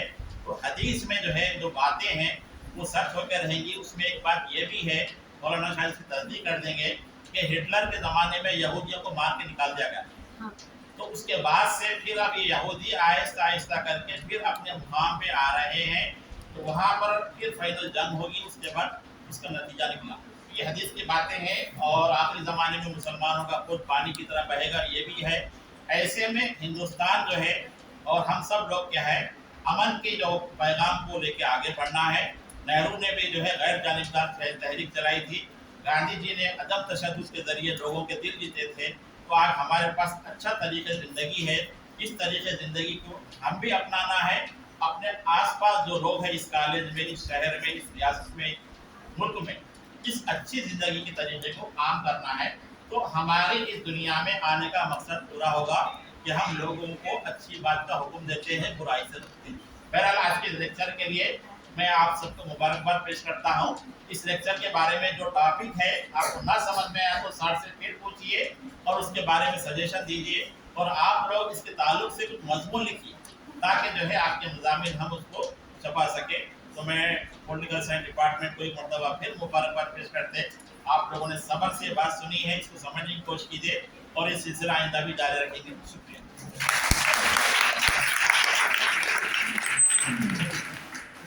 Thank you so much sir. ये हमारा अब तक का जो सेमिनार का जो प्रेजेंटेशन था वो खत्म हो गया है।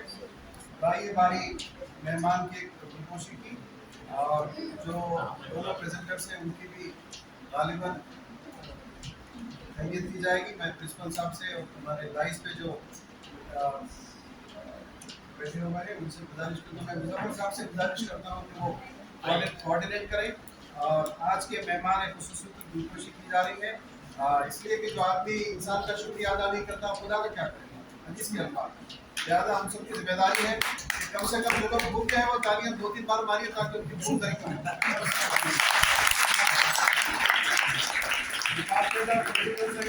से। मैं प्रिंसिपल साहब और सुरेंद्र साहब से गुजारिश करता हूँ कि वो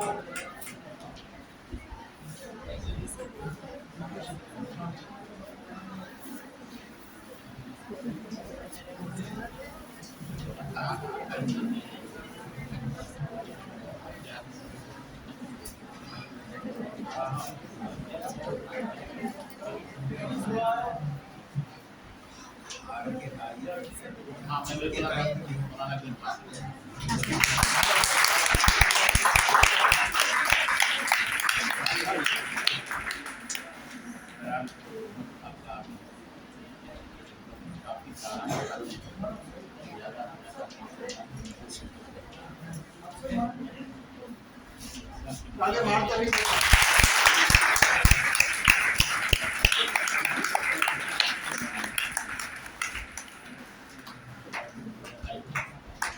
मैं प्रिंसिपल साहब से ख्वाहिश करता हूँ कि वो मेहमान खुसूसी की बिल्कुल शानपोशी करें।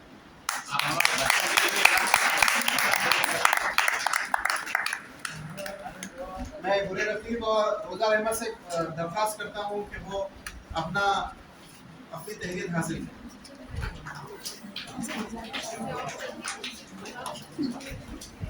सर हमारा इंतजार कर रहे हैं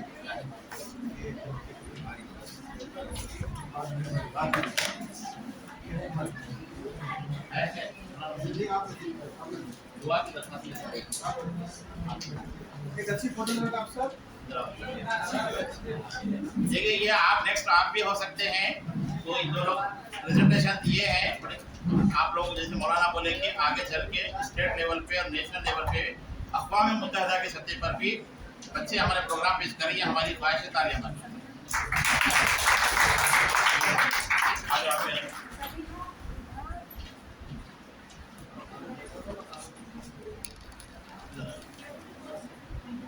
चलिए मुबारक अच्छा जो है आगे बढ़िए।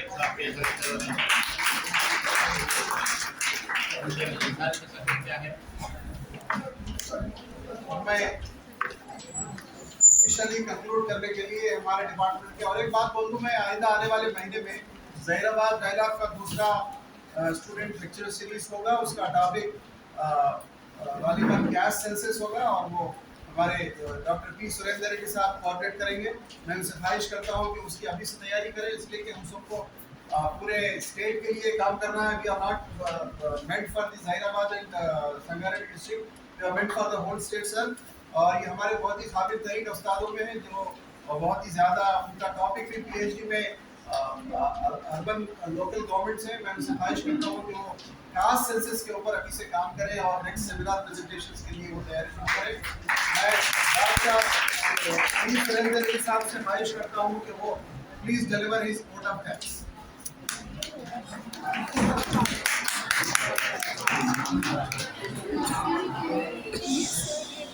సభకు నమస్కారం.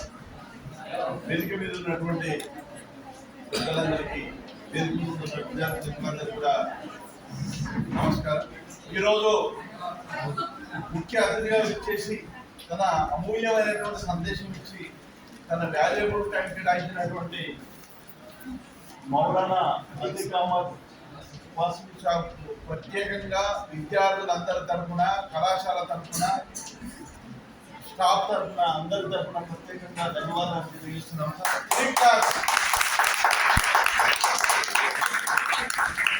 అదేవిధంగా మన ప్రిన్సిపల్ సార్ వచ్చిన తర్వాత యాక్టివిటీస్ బ్రహ్మాండంగా అవుతున్నాయి. సారే కనుక మేకప్పుడు ఉంటే ఏ గ్రేడ్ వచ్చేది. కాబట్టి ఇంత మంచి యాక్టివిటీస్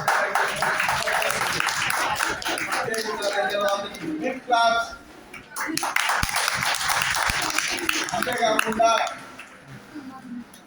ఇంతకుముందు సార్ నా గురించి నాకు మంచి మాటలు చెప్పారు. అవి నాయి కాదు, సారే.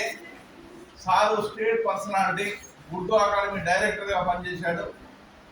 మన రాష్ట్రంలో అందరి పొలిటికల్ సైన్స్ డిపార్ట్మెంట్ అందరికీ సుపరిచితుడు. మంచి పిల్లర్ స్టోన్ అయినటువంటి డాక్టర్ మొహమ్మద్ గౌసాబ్ గారికి ప్రత్యేకంగా విద్యార్థులందరి తరఫున బిగ్ క్లాప్తో ధన్యవాదాలు తెలియజేస్తున్నాం. మంచి యాక్టివిటీ పొలిటికల్ సైన్స్ డిపార్ట్మెంట్ తరఫున ఒక మంచి యాక్టివిటీ కండక్ట్ చేసినటువంటి సార్కి ప్రత్యేకంగా ధన్యవాదాలు తెలియజేస్తున్నాం. అదేవిధంగా ప్రతి మీటింగ్ కూడా తప్పకుండా అటెండ్ అవుతూ విద్యార్థులను బాగా ఉత్సాహపరుస్తున్నటువంటి మన సీనియర్ ఉపన్యాసకులు నరాణ ముఖ్య సార్కి ప్రత్యేకంగా ధన్యవాదాలు తెలియజేస్తున్నాం.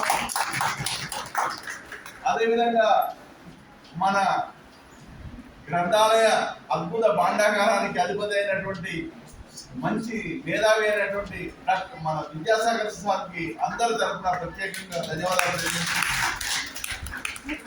అదేవిధంగా నిజమర్ భాయ్కి, కమీర్ భాయ్ కూడా మా అందరి తరఫున బిగ్ క్లాప్తో ధన్యవాదాలు తెలియజేస్తున్నాం. అంతేకాకుండా లంచ్ టైం అయినా ఓపికతో శ్రద్ధగా ఉన్నటువంటి ఆనుముత్యాలు డైమండ్స్, స్టూడెంట్ డైమండ్స్ అయిన మీకు కూడా ప్రత్యేకంగా మీరు గట్టి సపోర్ట్ కూర్చొని చివరగా ఓట్ ఆఫ్ థ్యాంక్స్ చెప్పినటువంటి నాకు కూడా మీకు ధన్యవాదాలు.